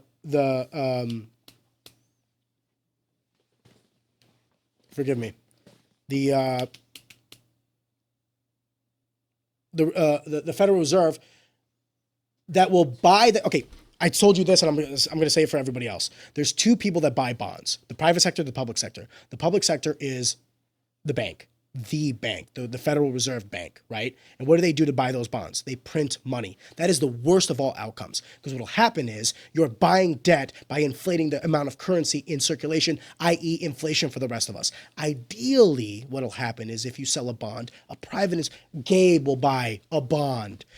Tony will buy a bond. I'll buy a bond. At least American citizens own the debt. A quarter of our debt, $40 trillion, by the end of this year, $40 trillion. A quarter of it is the Federal Reserve. What does that mean? We printed $10 trillion to sell to ourselves, to fund our government, to spend money we don't have. And what will happen with the bond market if demand depreciates more and more and more? The Federal Reserve will have to buy more and more and more, because no one is talking about austerity measures. No one has the balls to talk about either taxing the rich or spending less. And by the way, there's merit for both. There's merit for saying, at this point in time, I hate to say it, there's merit for saying they shouldn't be billionaires. There's merit for it. There's also merit for saying that Social Security is literally inbred, and that no one should sit on a pool of money that's not working for itself. Yeah. Amen to that. There's both. There's retardation on both sides. But here's one definitive constant. If we don't get our shit together, I said this on many podcasts and I'll say it again, outside of direct nuclear conflict that will inevitably annihilate life on this planet, the second greatest threat to America is our debt. Nothing else. Not Iran, not China. I guess, both of them, Iran doesn't have nukes, China does, but Russia has the most nukes. It's none of that. It's our debt. And what people are saying is like, well, Arion, what's the alternative? You're right today. You're right today. There is no alternative. And that we hold the world hostage with our debt. But let me ask you this. We talked about this with Taco King. Out of 183 countries, 250, sovereign territories, there's like 120 countries in debt, chronic debt, over $1 trillion, roughly. How is this sustainable? Who owns this? Are we all just borrowing for ourselves? Mm-hmm. At what point do we have to look ourselves in the mirror and say that this monetary policy is completely fictitious and that money as we know it means nothing? And the second we acknowledge that, society collapses. Because the number that we're all chasing, the number that we all value, the number that we're all trying to attain through whatever measure means fucking nothing. And then you know what all the socialists and the capitalists can say to you? Capitalism doesn't work. And do we have a single argument to that? No, we don't. No, we don't. Capitalism didn't work. We know communism doesn't. We've never seen capitalism fail until... I'm not doom and gloom. Forgive me. I want to take a step back. At any point in time, we can remedy this ship. And what I am saying is this big, beautiful bill is the biggest hunk of shit I've seen in my lifetime. And I've been alive for 32 years. 28 of those have been in America. I've seen Bush Jr. I've seen Obama. I've seen Trump 1. I've seen Biden 1. I've seen Trump 2.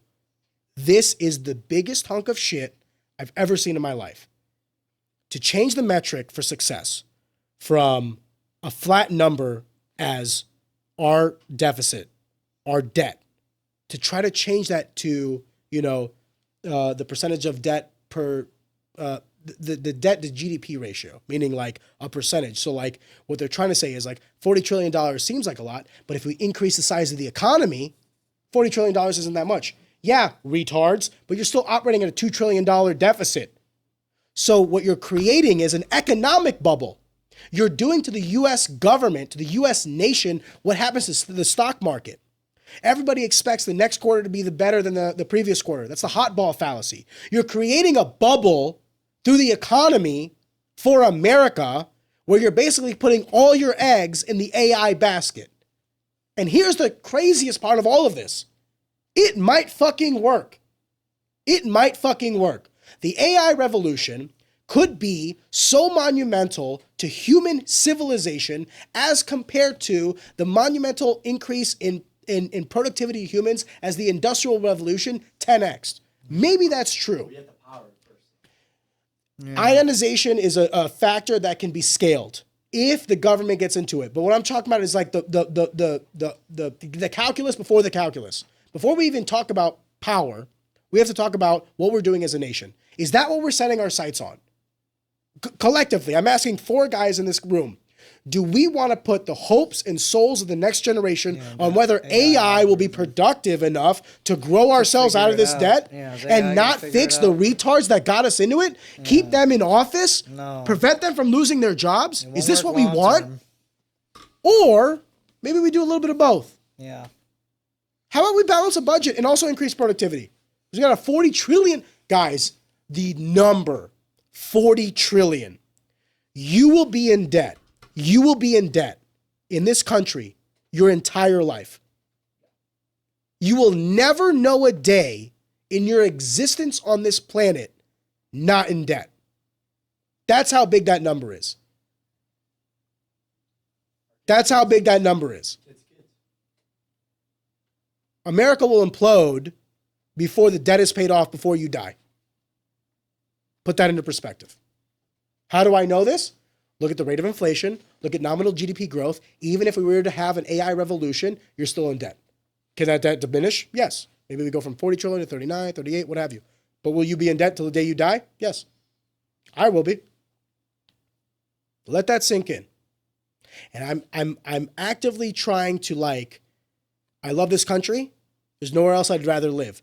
That's why I'm so passionate about this. That's why I read up on all this shit. That's why I lose fucking sleep on this shit. About a bunch of variables that I have no fucking control over. Yet I like to be learned so I can at least react. Yeah. You know what's coming. You can swallow But here's the most frustrating part about that, Gabe. At any moment, it could change. I genuinely hope, and I pray every night that this bill doesn't get passed. I genuinely hope that Ron DeSantis, Rand Paul, Thomas Massey, and 2 other Republicans grow some fucking balls in the next 2 weeks. That's what I hope for. That's what I pray to God for. They are Josh Hollywood. Josh won't do it. I can tell you that right now.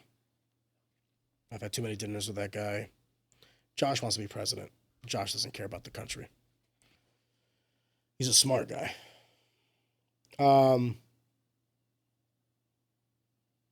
Ultimately, I want to see this country flourish because it's the last bastion on this planet for true freedom. And until we get our financial house in order, everything we discuss is peanuts. Everything. And here's what I'll say to all the billionaires. Never forget where you made your wealth. And that it's okay to be a patriot. And even though the American populace is retarded, and even though the American constituents is retarded, and even though our representatives are retarded, I do believe in the esteem and the intellect of the people that have built it. And it's okay to be a patriot. So I'll tell you this. You don't want to be a billionaire in a world run by China or a world run by Russia. No, because you're not a billionaire. No. Ask Jack Ma. Ask anybody who's ever encountered Putin on a bad day. They don't exist, or they get ostracized, or they get jailed. Welcome to Communism 101. My dad fled that shit. There's nowhere else I'd rather live. There's nowhere else I'd rather build wealth. There's nowhere else I'd rather raise a family. There's nowhere else I'd rather preach the values of this country than this country. I am very sorry, because I went on a fucking rampage just now. It's good to get a little lesson of what's going on, though. Fill me in, you know. It's really, really bad. It's really, really bad right now. And I say this as a person who loves this country. I genuinely hope some of these things don't come to fruition. But when I see so many sectors in so much debt, by the way, can you Google something for me, Tony? Google amount of credit card debt.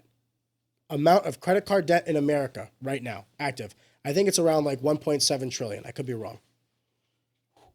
Let that sink into yourself. Everything I just said. 1.6 trillion in student loan debt, 1 trillion in private equity. Who has the most debt outside of mortgages? What is it? 1.8 trillion. I was off by 100 billion. At a rate 1.8 trillion of useless debt, credit card debt. What does that mean? People have bought $1.8 trillion worth of shit they can't afford. Let me Google another thing, Tony. You ready for this one? What is the average APR on a credit card? Yeah, 26% probably. Let's do some mental math, folks. Let's understand. Let me go through a finance 101 with you. 15 to 22. 15 to 22. Let's say conservatively 18%. Oh my God! So I have to put a lot of zeros into this. Not 1 billion 180 million, 1.8 billion. Oh my God! My calculator can't even do it. My calculator can't even do it. Okay, so 1.8 trillion times point. 1.8. Sorry, not point, but 1.18. 1.22, or it's not 1.22, but 1.18. That's what we decided. 1.8 trillion. If you just pay principal, don't pay the interest, will turn into 2.12 trillion in 1 year. Welcome to America. Are you free if you're in debt? Why? we Because you're just like. digging out of a hole. If you have $1 billion, in assets and you have $1.01 billion of debt, are you free? Are you wealthy? No, your delta is in debt. Yeah. So long as what you own is owned, you don't own shit. If there's anything that you get from this podcast today, forgive me. If there's anything that you get from this podcast today, it is financial austerity. You can say that in America, we deserve health care. We deserve this. We deserve that. I'm telling you, you don't have the money. You deserve nothing. And if you don't get your shit in order, you will get worse than nothing. Is there anything you want to say positive before we end? Get my hot sauce. It's really good. Buy Gabe's hot sauce. It will heal your depression that you just soaked up. We should have ended the podcast 30 minutes ago. I'm so sorry. No. It's good to get a little lesson in economics. I don't have the answer. Cut up your credit card. Yeah, I don't have the answer. I lose sleep over this shit. I really do. I stay up at night because I think to myself, I've done everything that I can to try to proliferate the existence of my generation and my lineage. Sorry, not my generation, but my lineage. And I think to myself that there are people that are actively working against me and the greater populace in this country. And here's the thing. You can hate the billionaires. I get it, guys. To hate the wealthy, I understand. I do. What you should really be very offended at is the people that you elected that they buy.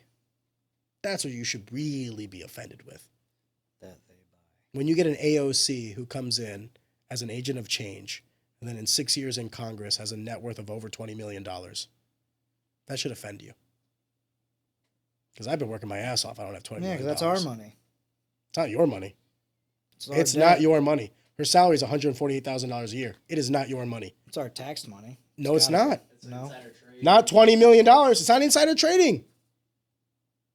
Gentlemen, call a spade a spade. Speaking engagements. It's this connection. It's that engagement. I bought a piece of art for $100. I sold it to this guy for $4 million because it's art. Who's to say what art is worth? Yeah. Look at Hunter Biden. You don't need to launder money to money launder. All right? You can do it in plain sight. It's called capitalism. I like your hot sauce. Thank you. I like your story. Thank you. I'm really glad that you came here. I want to apologize personally for hijacking the last 30 minutes. I am so sorry. I'm not worried about it at all. Before we put an eye cap on this, Gabe, is there anything you wanted to discuss, close out with? I think we've touched many bases. Buy hot sauce. Buy hot sauce. Enjoy martial arts and be a good person because your soul's going to live forever. God bless. When you die, as far as I know, the debt doesn't follow you. As far as I know. I appreciate you.